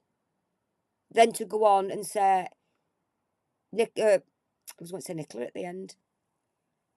Oh God, her name's gone out my head. Louise. Sorry, Louise. I know you'll not be watching, but I forgot your name for a minute then. And then Louise at the end to saying, why can't people just accept it's a tragic accident? That's what they've done the documentary for. Not to point out and give people answers for the questions that they've had on YouTube. They've not done it for that. They've done it because they want people to know that you're vile, Scott. That's why they've done it. Anything worse than going to do an interview on the news. But on that day, I remember getting to the school, getting into the car park, I got the girls out, walked them into school, and then... See what I mean about not being able to do anything on the body language, how heavily edited it is? Like, you got to see that from Paul Ansell then. Like, it's just so short. I did want to say, I heard Vicky Marie talking about body language earlier, and I agree with her. Like, you need Paul Ansell's baseline if you're going to do a proper read. But I'm not doing a proper read. I'm just a chuffer on the internet. You know, there's no science to it, as everyone knows. You can't get a degree in body language and be like the body language qualified expert with your big certificate. Yeah, but you think you are, Scott. You've said that before. You've even said it on your streams before. I can do body language. I can do this. I can do that. You can't do shit. You can't. You're a liar. You're a liar about your qualifications. You lie about everything. You've lied to Jess. You've lied to Trisha. It's part of a collection of psychological ideas. But you can You're the you're the mean girl. You're being so mean to me. You're a wanker. read people generally. You know, people are smiling, they're happy. You know what I mean? Like, people are giving you a frown, they're cross. Like, I think everyone reads body language universally. So whilst you might need a baseline for people to give detailed readings in certain aspects, I think you can just, like, you know, give general body language readings. And I certainly do, so I'm happy to. But you can't hear when you don't see any of it. Then Emma called me and said, "Where are you? All the press are here." See how we just saw that? Like, it's so heavily edited. And I don't know if that's because he's not spoken well and they want to cut around him because they've just got that line, all the press are here, but then he's coughed and fucked around in between, but then we cut that and this and that. I don't know if he's so heavily edited, you know, or if I'd just love to see the reels, you know, but then that's me, isn't it? I was going to repeat myself over and over again. Lovely drone footage though, yeah. If you drive over the bridge and all the press are able to get these pictures if you're driving over the bridge, that might be enough to just shut them up. So this is really interesting, is that, you know, we saw Paul Ansell stood at the river and he gave his talk, and that's where this kicked, for me, that's where this kicked off. I'll say for me, because it was in the news. The same day as Tillian did 11 points in the news, Paul Ansell went on the banks, and for me that's where it took off. And there's a guy in this from the Times earlier that says the reason that it took off was because it could be that this and that. The reason it took off, mate, was because Paul Ansell stood on the riverbank and everyone said he looks like a dodgy one. That's why everyone was interested in this. Yeah, it's because it could have been you. You know, the selfish lady from the Daily Mail said the reason I was interested in this because it could have been me. And actually, the reason we're interested, it could have been your sister, could have been your friend, it could have been you. Yeah, you selfish chuffer. But the guy from the Times was wrong about this, about why it caught national interest. The reason it caught national interest is because Paul Ansell looked really guilty on his interview. So what he's saying though is the reason he did this interview, right? The reason Paul Ansell went out of his house, drove over the bridge, drove down to the river and parked up where all those news crews were with his bobble hat and all that. Do you know why he's doing that? Because he smoked too much weed. My husband used to it. Pick. There's nothing there, but they feel like there's something on the thing, and they pick and pick and pick and whap and whap and whap because he smoked too much weed. Mouth goes dry. That's why he's swigging all the time. Swigging his drink.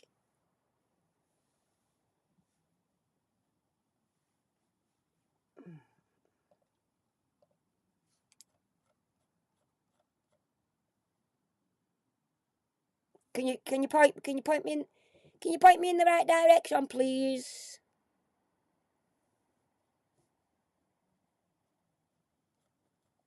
Where's I leak? Where am I leaking?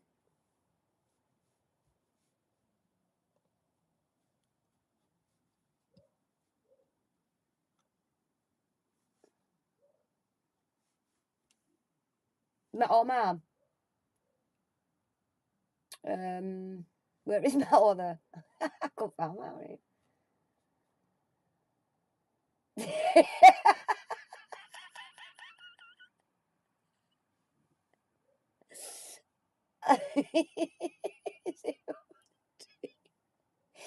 Can I show this? Can I show it? I'm sure.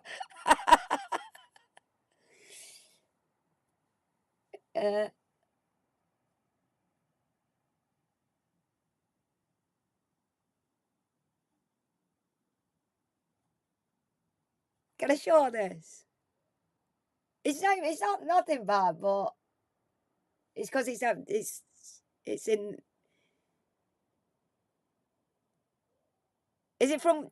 I'm spitting everywhere. I'm showing it.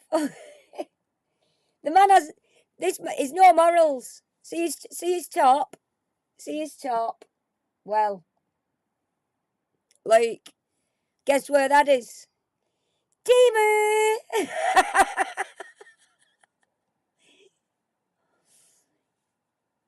He's got his start from Teamu.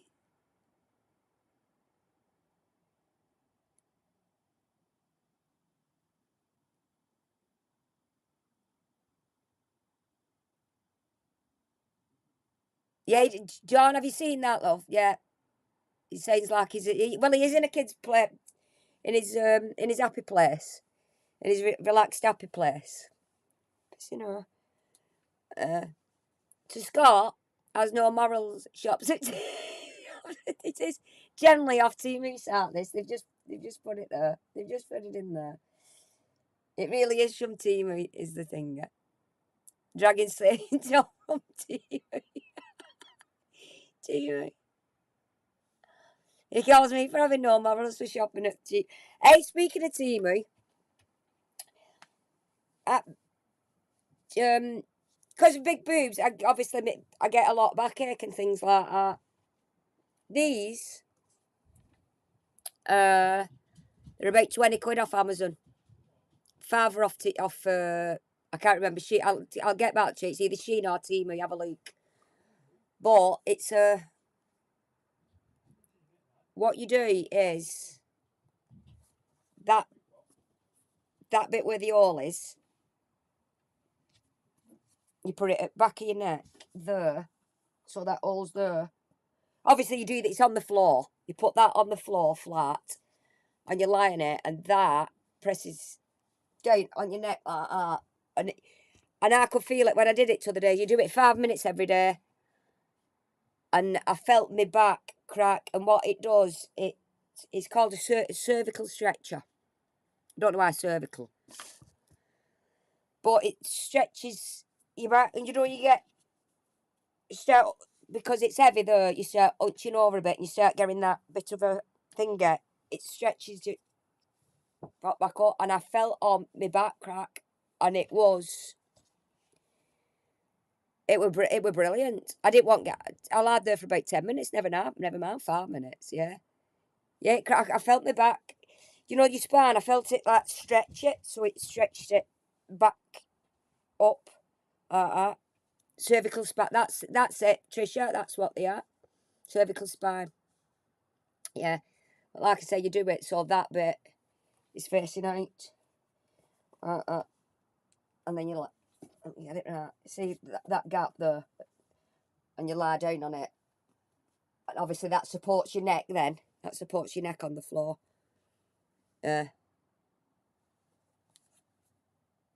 Well, Trisha, honestly, I'd get one. But like I said, the 20 quid off Amazon. I think they're running farther either off Temu machine. I can't remember. I think it was Temu actually. It was Temu. So there's your Temu haul for today. So anybody who wants the back sack and crack, get one of get one of them. Get one of them. From Temu. Yeah. I was trying to think, was it Shein or Temu, but it would definitely Temu that. Yeah, because I got it with that thingy you put between your legs, for exercise. But I've never used it. Anyway, let's get back to this dickhead. Rosie, shut up. Should we? Rosie, stop it. I don't want listening critiquing.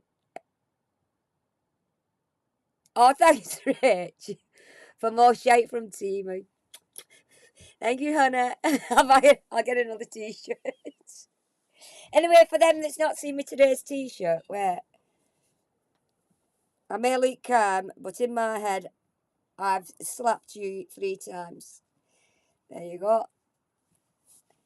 That's one of me tippy purchases. Me TT purchases from Shein. We're sponsored today. Today's stream is sponsored by Shein.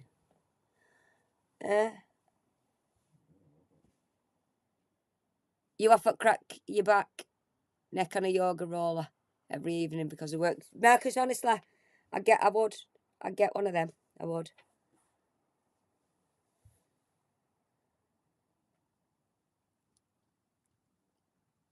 You didn't watch the documentary or his bitchy pulling it apart. I was hoping you'd do the stream on this. So I'll catch the beginning later.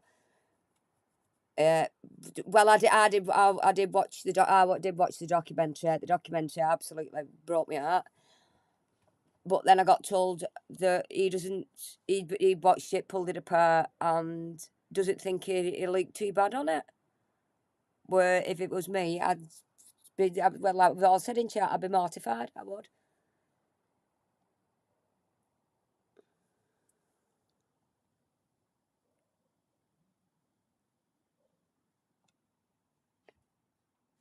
I think. It, but I do voice. I think what'll be interesting is I think there's a lot of people who probably still think what I say is fairly relevant and acceptable, and will probably see this whole documentary as painting Paul Ansel out to be the victim, and won't like. For some people, how do I say this carefully? I think some people want this to take down all the bad people that said bad things, whether they believe they're bad people or not. To take down the Superchuffer. Like, let's just talk about me. Let's just talk about me. But, I'll talk for myself and not for everyone else who I don't know, yeah? But I think some people might think this is an opportunity, like, I might not be able to ride this out or live this down. The BBC have said I'm a bad man, but it's not like that, really, because the people that agree with me will agree with me, and the people that don't won't. And I don't think the people that watch this will be suddenly convinced to change their mind, although I do think there'll be a certain percentage of the average floating voter who... Yeah, but what it doesn't realise is people that's not on the internet and have not watched any of these streams, but have followed the Nicola Bulley case, the nation will see, because God knows how many people's watched the Nicola Bulley documentary now. They'll see what a vile, nasty man you are. So whether it's people in your chat or off YouTube, or whether you say, no, they'll not jump ship because people who watch me anyway. Not necessarily them people, Scott. It's just showing the nation how vile you are. Can you not grasp that? Can you not get that in your head? Doesn't matter what your subs think of you. Like you said, they're going to be your subs. They'll be your subs no matter what. No matter how vile you are. No matter what comments you make. No matter what the nastiness what you say about people. They will still be your subs, and they will still follow you because they think it's right. They think it's all right for you to do that. But what the BBC's done is they've showed you on a wider scope, haven't they? Got it shown to more people. It's reached more people that wouldn't necessarily know anything about you. So I think it's done the Bulley family a favour in showing you in your true colours to a wider audience. Because like you say, your subs will sit by you know what? No matter what. No matter how vile you are. So what's that say about them? Oh, thank you, Kelt. Oh, thank you very much, sweetie. That's so kind of you, that, love. And well, they're all lovely in this chat. And we do have a laugh and a joke. They do. And we just generally do take the piss out of each other. That's we want laughter in our laughs, and now what we're doing is laughing at this dickhead. That's what we're doing. Because he's an absolute vile knob. Yeah. But he just thinks he's obviously just playing to his audience, playing to his subs. Or they won't think bad of me. They won't. But you don't know, Scott.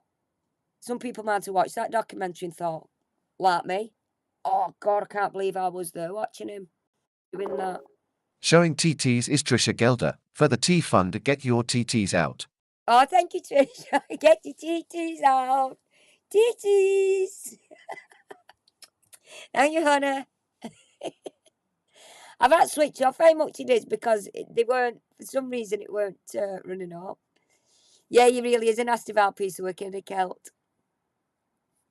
Yeah, I had to have a fiddle about that coffee thing the other day because sometimes it was showing on screen, but it weren't popping up like it does with him. because I just want to be like Scott. Hi, Johnny Cowboy. How are you watching on Catch Up? Well, you'll see this. You'll see me saying hi later on. Hi, John. Johnny.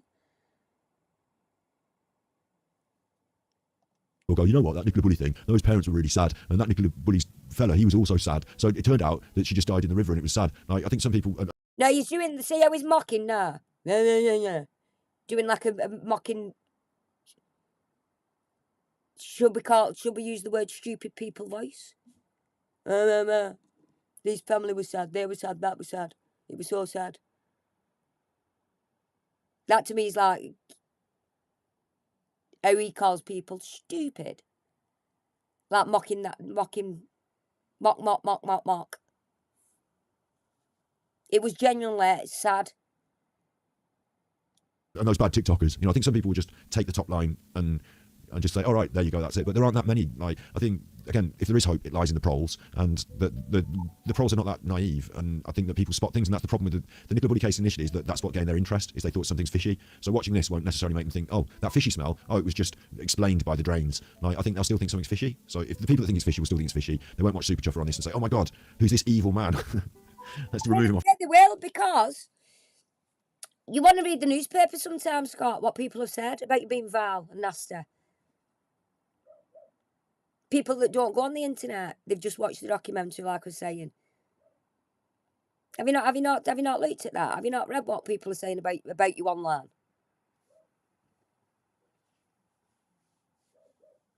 Off YouTube, like, I think I just come across all right, to be honest. I think I just come across like an everyman, like just voicing the opinion of the normal person. No, you come across as vile, nasty. That's how you come across.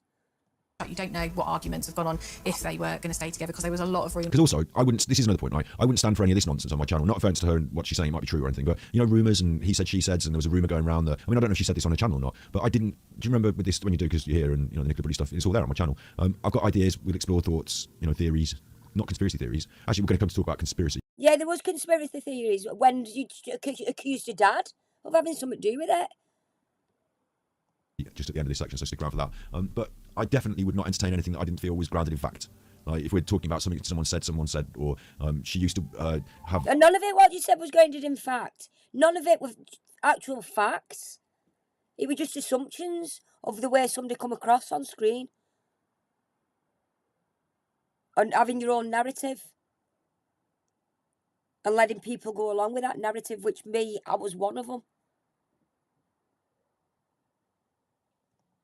I won't really name any particular, she used to do X, Y, Z, and I'd say, well, if it's not proven, I'm not going to talk about it as if it's a fact. I'm going to just ignore that and we'll move on.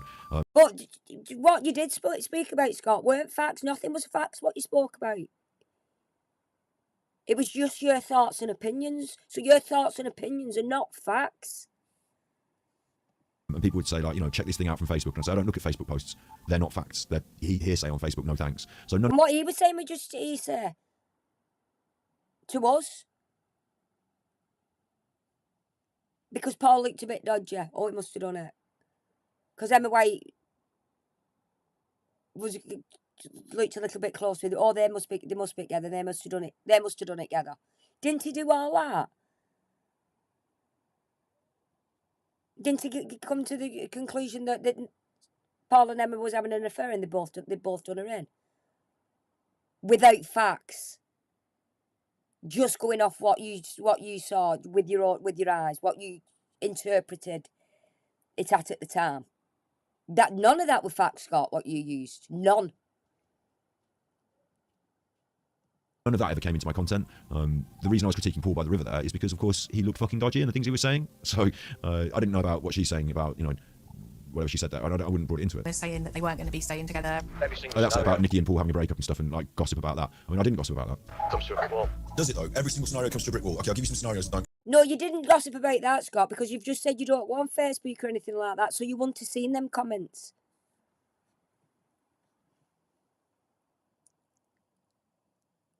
That's not come up, Connor. I thought I'd sorted that.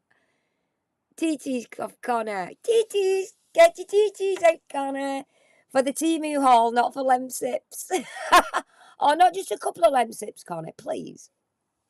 You know I want lemsips. I've got a lemsip fetish.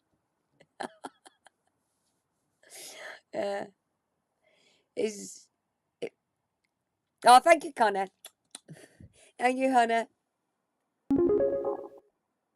Showing TT's is Colette aka Spud, towards the next Temu haul. Thanks for keeping us entertained, especially at my time in need. Haha XXX, get your TT's out. TT's out. Oh, thanks, Colette. Thank you, Hannah. Obviously, the coffee bot doesn't like you, Connor. I don't know. I'll have to have Thanks, Spud. Yeah, okay, yes, Spud. Oh, thank you. I don't know how Connor's didn't go up. He must this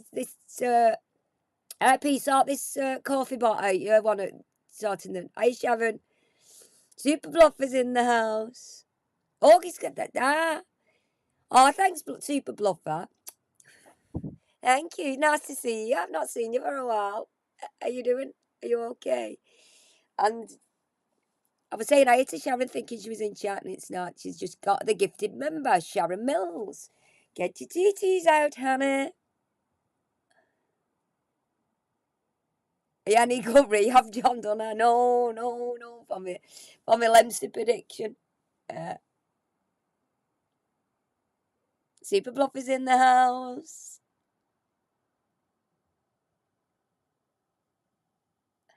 In therapy for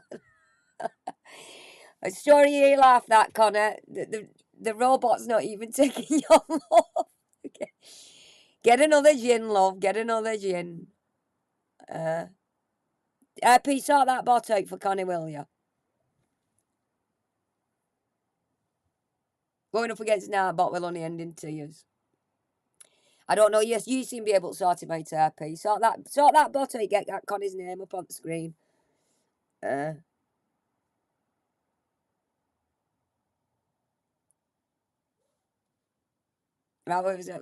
let's get back to calling this now, Ed.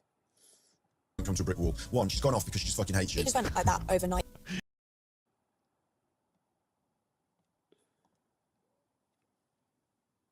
Emma White's description and not Nicola's description. And also, They were just they've got Paul on, they don't answer her. Like, she asks them a question, they don't take it back to Paul and get her an answer.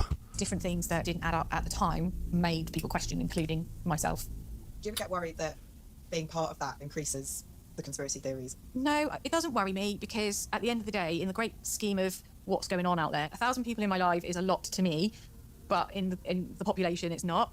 You've got reality. Like I say, going before on. we get onto this bit about reality, that makes her look really bad as well because she doesn't say whether it's taking. I suppose I'm repeating myself, but she doesn't explain whether she's taking on conspiracy or not. She just says, "Well, there's not many of us." She basically says, "We're basically nobodies. There's not many people watching, are there?" So, which it doesn't come across very well in my opinion. Like, but yeah. But they watch. This is the conspiracy theories. No, it doesn't worry me because at the end of the day, in the great scheme of what's going on out there, 1,000 people in my life is a lot to me, but in the population. He's going to be so jealous that she's had 1,000 people in her live chat and he's not. He's going to go after this lady next, isn't he? Have you fallen out with Artbot? Kick his ass. It's not. You've got reality going on, but they're watching it like a soap opera. Even some well-meaning people, they just revel in drama. I was on my phone and me and Mum were at Paul's and I just had a message come up from a lady referring to a video of me dancing. Right, yeah, so let me get into this stuff. So again, I think I'm going to skim over this bit now and not watch this because I would never show a video of her dancing from ages ago. This is the sort of stuff that I debunked before I put it on my channel, so I didn't put it on my channel. Like, I'd never, people sent me all sorts of things and, like, I'm not saying it was bad, well, there were some bad people sending some malicious things, but, like, yeah, this is bad. What the hell's that doing on the internet? Like, yeah. They don't know me, they don't. I mean, in context with the Nicola Bunny case saying that you're dancing, it was bad. Showing TTs is sassy is for Lemsips or Team You. Love you and X Red Heart # get your TTs out. Oh, thanks, Sassy.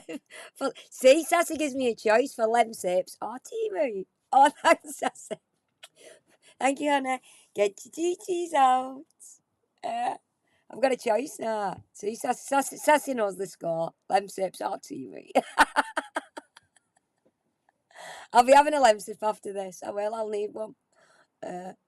Lemsip's not code for drugs. Lemsips is really Lemsips, everyone. We're not joking. Lemsips is actually Lemsips. It's just when I'm ill, I tend to go a little bit wild with the Lemsips and Connie has to keep me in order. And it doesn't make me feel good when I'm feeling poorly, when I've got a sore tummy.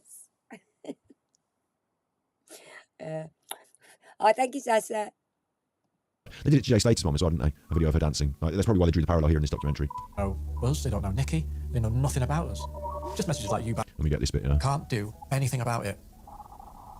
His right to reply, he's saying he can't do anything about it, which is ridiculous as well, because what he did about it was to go and do the interview, to release things into the press, strip feed, leak CCTV images. So he did do things about it. All that kind of stuff. There was some that I felt like replying to the nightmare that we're in.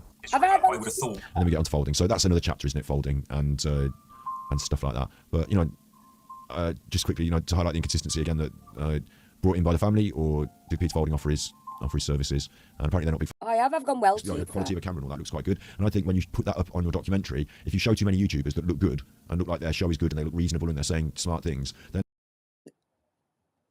it doesn't look like a load of nutters on social media saying all the lenses. nutty things, does it? It looks like a load of sensible people like making good content. So I think they've lent heavily on the TikTok people talking into their phones bit, which they bring up quite a few times. You know, they'll show you a load of TikToks back to back and say, "Oh, look, TikTok people are nuts." She's got 300,000 followers on TikTok, this lady, though.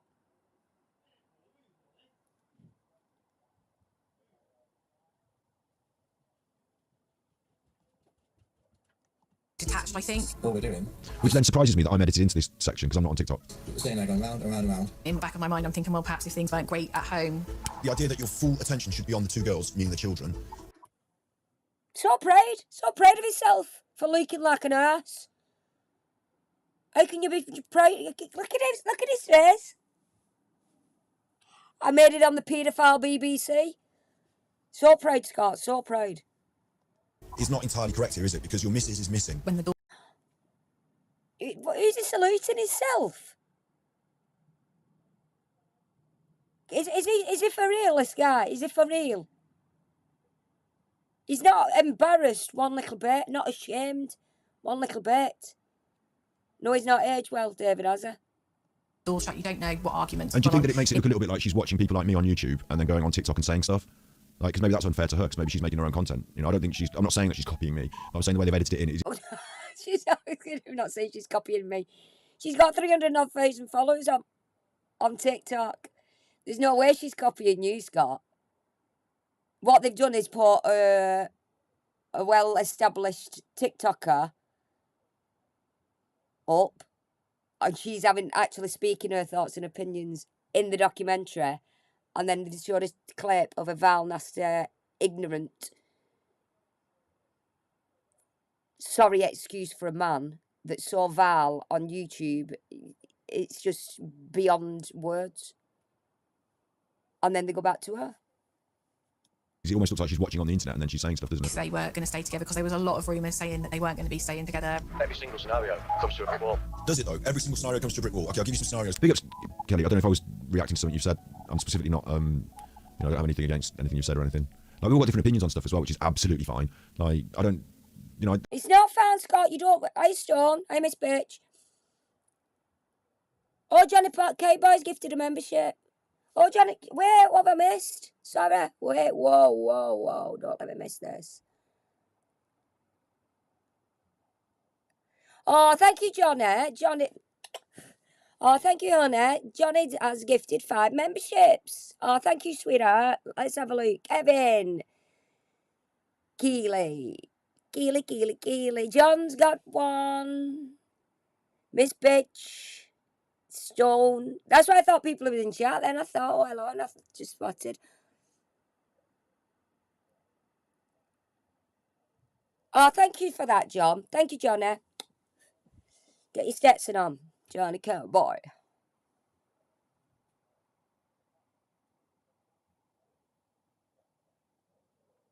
Johnny's just hit the ball like the park, like the kids park. What are you joking, John? Been at kids park with this pedo here. Don't mention parks in here. It will get twisted and used against you. Oh God. I see body language as an entertainment form more than I would see it as a, like, if you think you can go to court on the things I've said on the body language video, then I think you're going to be worrying because they're not going to accept it as admissible in court, are they? But like, it's my opinions. I give you the reasoning behind it. You know, I'll explain what I think I'm seeing and why. You know, whether it's a sneer of condescension or a eyebrows raised and shoulder shrug of believe me, look, like, you know, I can explain why these ideas are formed and where they've come from and stuff, but it doesn't, you know. Super Bluffer celebrates 1 month of memberships. Oh, congratulations and titivations. Thank you, Super Bluffer. Hello, you wonderful people, he's saying. Can you change that avatar, Lord? This is a bit scary. A bit scary now, that avatar, staring at me like that. Oh.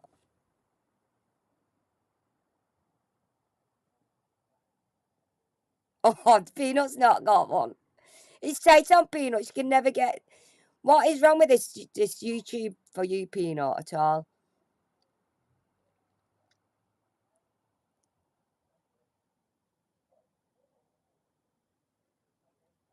You lovely people, you're glad you came in. You're usually just listening because I'm so funny. You love me laugh. I'm funny. I do so Clets. I was calling them Kelt. I laugh. I do laugh at everything. They do the. I'm glad you've come joining them because these lot are not a complete noticing you, and you'll fit in well. You will. And it's nice to chat to other visitors. It's nice to sometimes even just switch off from me and chat to this lot.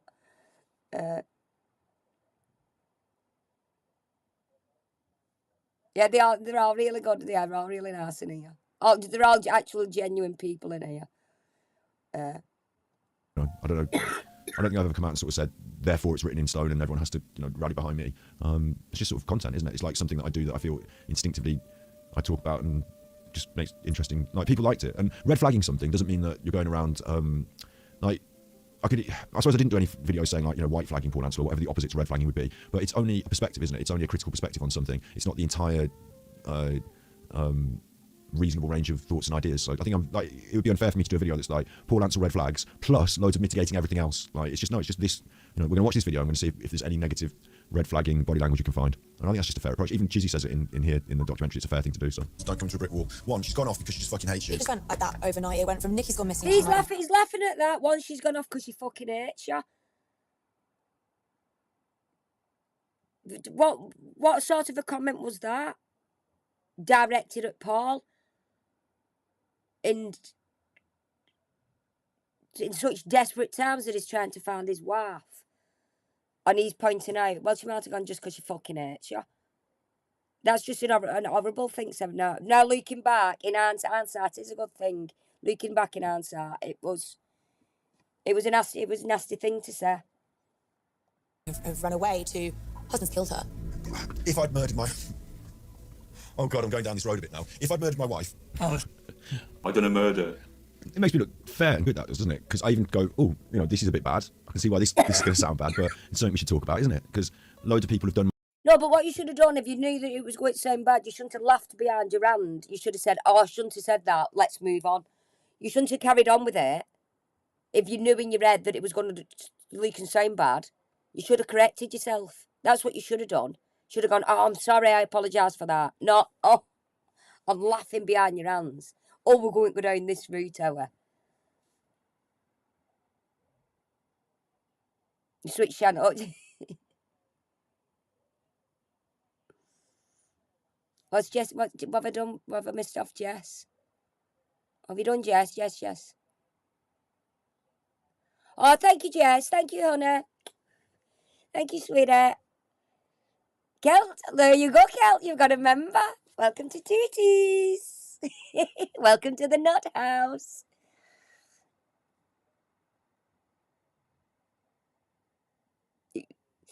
Super chat from Super Bluffer.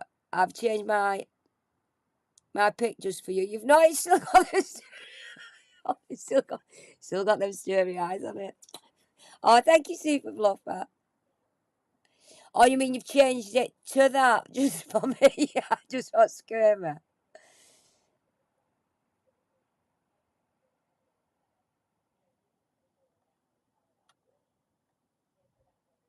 Oh, thank you very much for that. I'm just looking at some more of your chat there.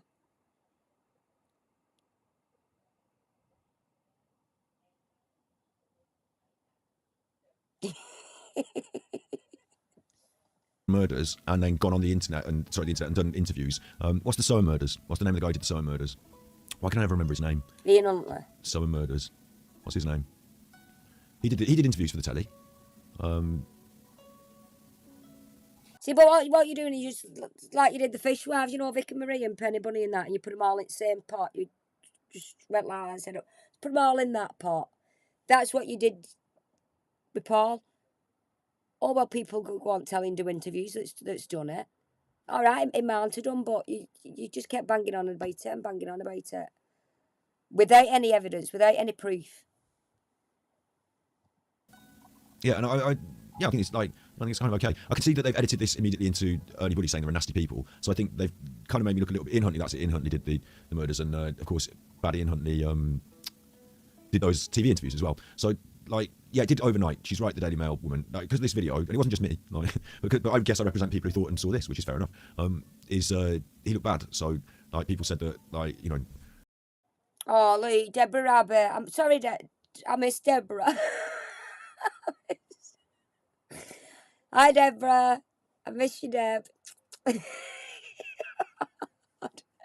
I thought Vicky Marie calling Dylan a twat. I lost my rag a little bit until Deborah Rabbit to fuck off. I did apologise the day after though. I don't think Dylan's getting an apology off Vicky Marie for calling him a twat though. Yeah, I did tell Deborah to fuck off because she annoyed me. Sorry, I've just seen your name up there, Deb. I'm sorry. Sorry again. Sorry again. Free Dylan. Yeah. Hashtag Dylan's not a twat. We'll be your friend, Dylan. We like twats over here. And then they're not even, actually, what's not fair is they didn't cover the GoFundMe either, did they? Like, because the reason I felt like he might be complicit in a crime is because there were other forms of what you might call circumstantial evidence, or at least supporting ideas, and that's what we're going to come to in just a second when we get to the big question that's going to come in just a second. I don't know. Yeah, he's rubbing himself, he's comforting his... I can do body language as well, Scott. You don't have to be an expert or have degrees or certificates, like you say. He's comforting himself into because he knows he looks like a twat.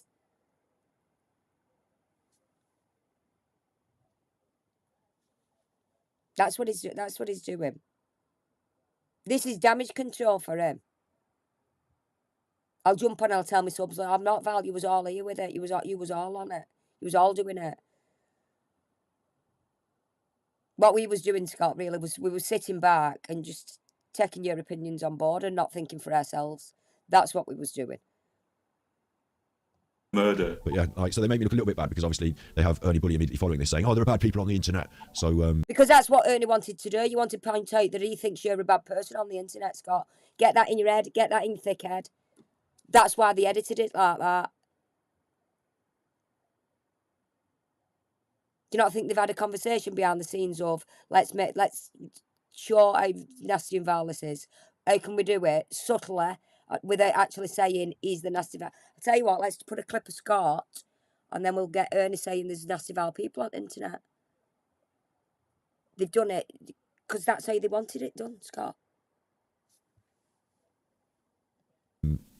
But yeah, I did go on the internet and question whether, if I'd murdered my wife, would I have said this and that? And like, yeah, that was the whole point of that video, and I did it. And that's my first impressions of Paul, so I still stand by them because I can't change them. They're my first impressions of Paul. I'm glad I called the video first impressions, and I'm glad they put the little thing on there to say Superchuffer, Paul Ansell first impressions, because they are my first impressions of that. He is always the main suspect because people.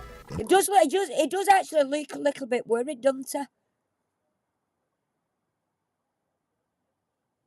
It does. Is he a little bit not for what he said? I hope that these people in chat don't see it that way, what Ernie's trying to make it out as, because I don't want my subs leaving me. Like I said, damage control, it does look a little bit worried. None of it for the family, what he's done to the family. For himself, obviously for himself. Is not entirely correct here, is it? Because your missus is missing. When the door's shut, you don't You know what I mean? It's like... know what arguments have gone on. If it looks a bit it looks a little bit uncomfortable. They're going to stay together because there was a lot of women saying that they weren't. Every single scenario comes to a brick wall. Does it though? Every single scenario comes to a brick wall. Okay, I'll give you some scenarios that don't come to a brick wall. One, she's gone off because she just fucking hates you. It just went like that overnight. It went from Nikki's gone missing, she might have run away, to husband's killed her. If I'd murdered my...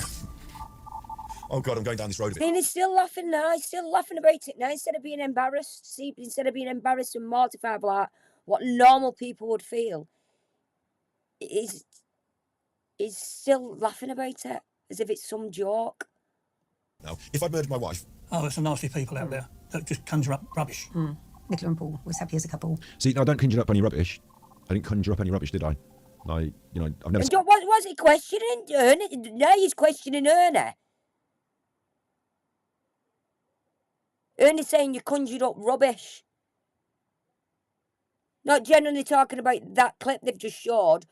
What Ernie's on about is the one that you did blaming him for his daughter's death. You're conjuring up rubbish, Scott. You're supposed to be this so clever and almighty above everybody else. Why can't you get Ernie's point? Why can't you see where Ernie's coming from? If you can obviously see things, you know what I mean? Why can't you look a little bit deeper to see what Ernie's really saying? What you're conjuring up, meaning what you did about him, accusing him of having something to do with his daughter's death. That's what he means by idiots like you conjuring things up. Not for they showed a clip of you doing the Paul Ansel thing. They didn't really want to show a clip of your Super Bluffer because it's just your Super Chuffer channel. Try to make out it was something to do with Ernie. They didn't want to put them clips in because that really is nasty and vile. But that's Ernie's way of showing you and saying you conjured up that shit that you put out about him. About him. Not about Paul. About him personally. Get that in your thick head, Scott. And you called me stupid. You say I'm stupid. I can see that like a fucking beacon flashing me, cock. It's a flashing beacon of what Ernie's getting about. What is actually getting to the nitty gritty of what you've done. It's bright lights going off and everything there. And you can't see it.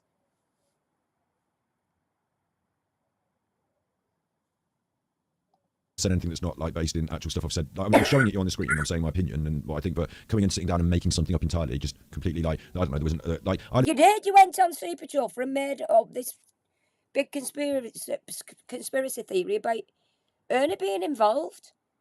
That's what you did. You can't deny it. That's where he's going with this documentary. Superchuffer, for example, she went on this morning and said that there was an encounter on the path. And that encounter was reported actually in the town hall meeting. And when the police followed up on it, it turned out that encounter on the path was somebody in the town hall meeting had said that their friend had heard there'd been an encounter on the path. And that's hearsay. And when the police followed up on it, they couldn't find any proper lead through from what I could understand. And it became a piece of non-evidence. There was nothing. It seemed like there was a witness and then there wasn't one. They turned out to not be credible because they couldn't follow it through because it wasn't someone had seen her on the path, had an encounter with her on the path. It was Johnny K-Boy, Kevin, you got gifted off, love. Johnny K-Boy. You got your membership off, cock. I had an encounter with her. It wasn't that. It was I heard my friend said they'd had an encounter with her, or my friend said they know someone that had an encounter, and that became nothing. And that, in other people's hands and mouths, became an altercation on the path. So people did literally make things up, but not me. So I'm not taking the flak for that. And as a family. They loved each other. Yeah. They were always together. And yeah, exactly, Kel. They do really come across as a tight-knit family and close, lovely family. And what he should have done after this was sat back, watched it, and thought to himself, oh, I know exactly what they're getting at. They're getting at Miss Superchuffer accusing Ernie, and I won't talk about him no more. That's what he should have done. But no, he has to come on here and try and defend himself for his actions so his subs don't leave him. Instead of putting an apology out there and saying, look, I'm sorry for what I've done, what I've said, and then not speak about him again. But no, he can't. He can't do it. This is his cash cow. This is Alan's Watts. Into what Alan's Chris Watts. This is his nickel. This is what he does. No, this is what he holds on to for content. The exact thing what he used to pull Alan for is doing exactly the same. Exactly the same. And try to hold on to it to get them days back of when there was a lot of people going in his chat and gifting him memberships and being memberships and sending him tippies and sending him super chats. And he's gone down that route. Because that was his heyday, should we say.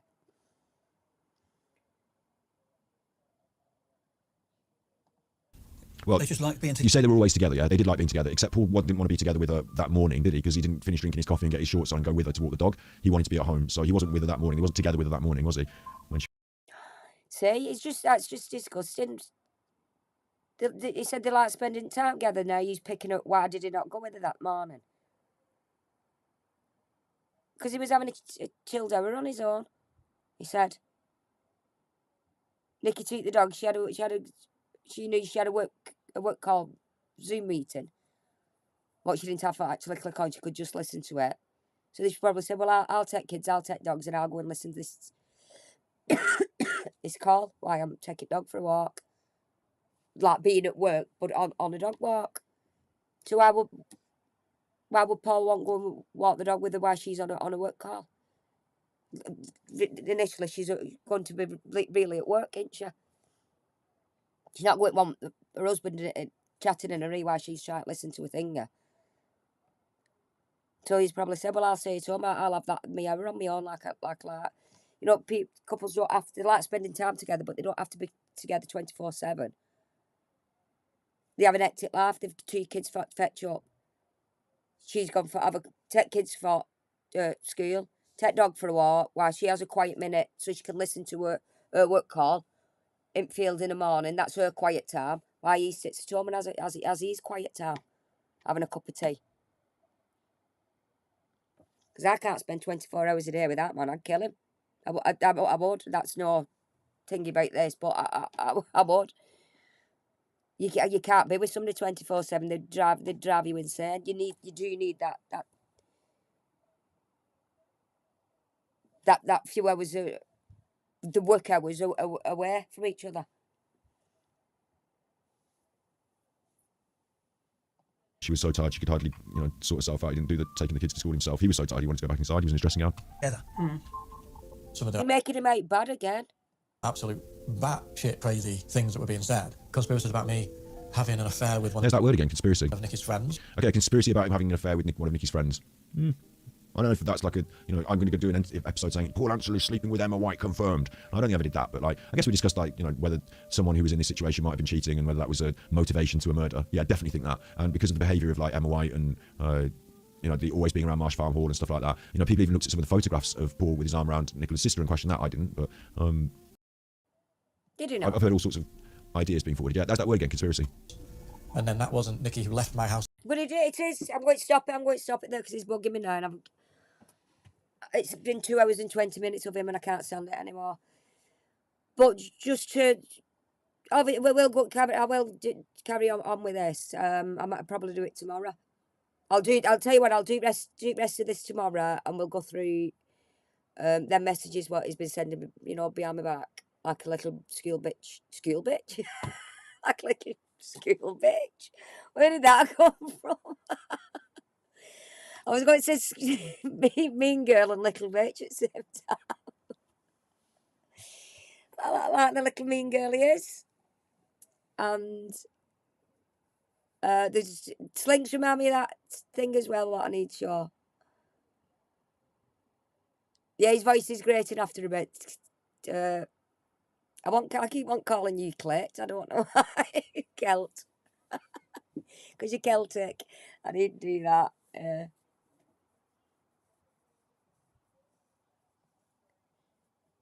No, he said he weren't contacted at all. They actually just used his clip. Because I think if he knew, he'd have told them what clip to use. He'd have probably said, well, don't use that because it makes me look bad. That little clip we was on about earlier, Slink, I mean. We remind me for tomorrow. I'll do it tomorrow, that. But I've just been on about phone with you. See, Scott, do you ring me friends? Well, she rung me. We did a proper phone call, Scott. Didn't you, Slinky? Really, as my telephone number really rung me, Scott. You know what I mean? Yeah, so we'll just round it up there. It made himself look. It did put him in a bad light. His damage control is going into Vicky Marie's to steal her subs, we'll say. Let's, you know, squeeze my way in there. Let's try and make some friends over there.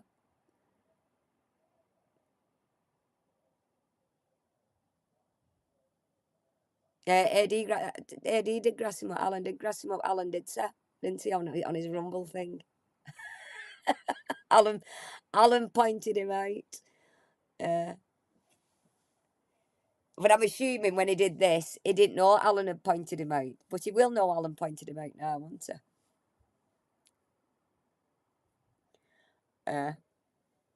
Oh, yeah, Alan did. Alan mentioned it on Rumble. He said I did tell him about him. I bet Alan sent some clip. He said, "Here, use this one." Go Alan, team Alan. Oh, anyway, I'm red hot now. I'm having hot sweats again. Hot sweats are kicking in. I've rolled a ciggy and not even smoked it. Good luck with your first in the documentary, son. You're gonna need it.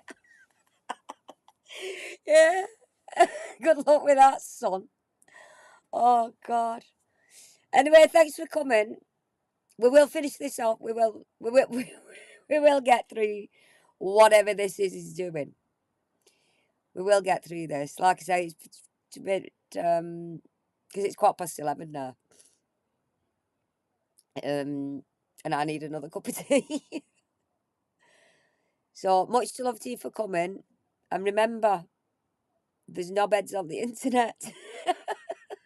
Have sweet dreams. Don't be thinking of this dickhead. What have I got behind me there? Oh, I thought my chair's a towel. Right, guys.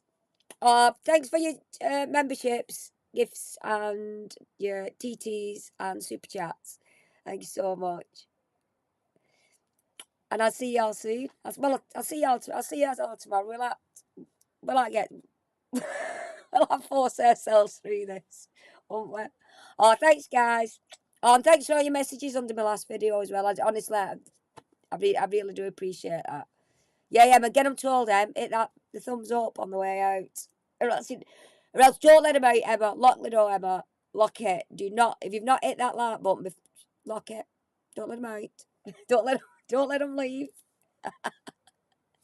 Oh, thanks, Gal. Thanks for coming, love. Press the notification button for when I go live as well, and it reminds you. And I'll see you all sometime tomorrow. Thanks, guys. Bye, guys.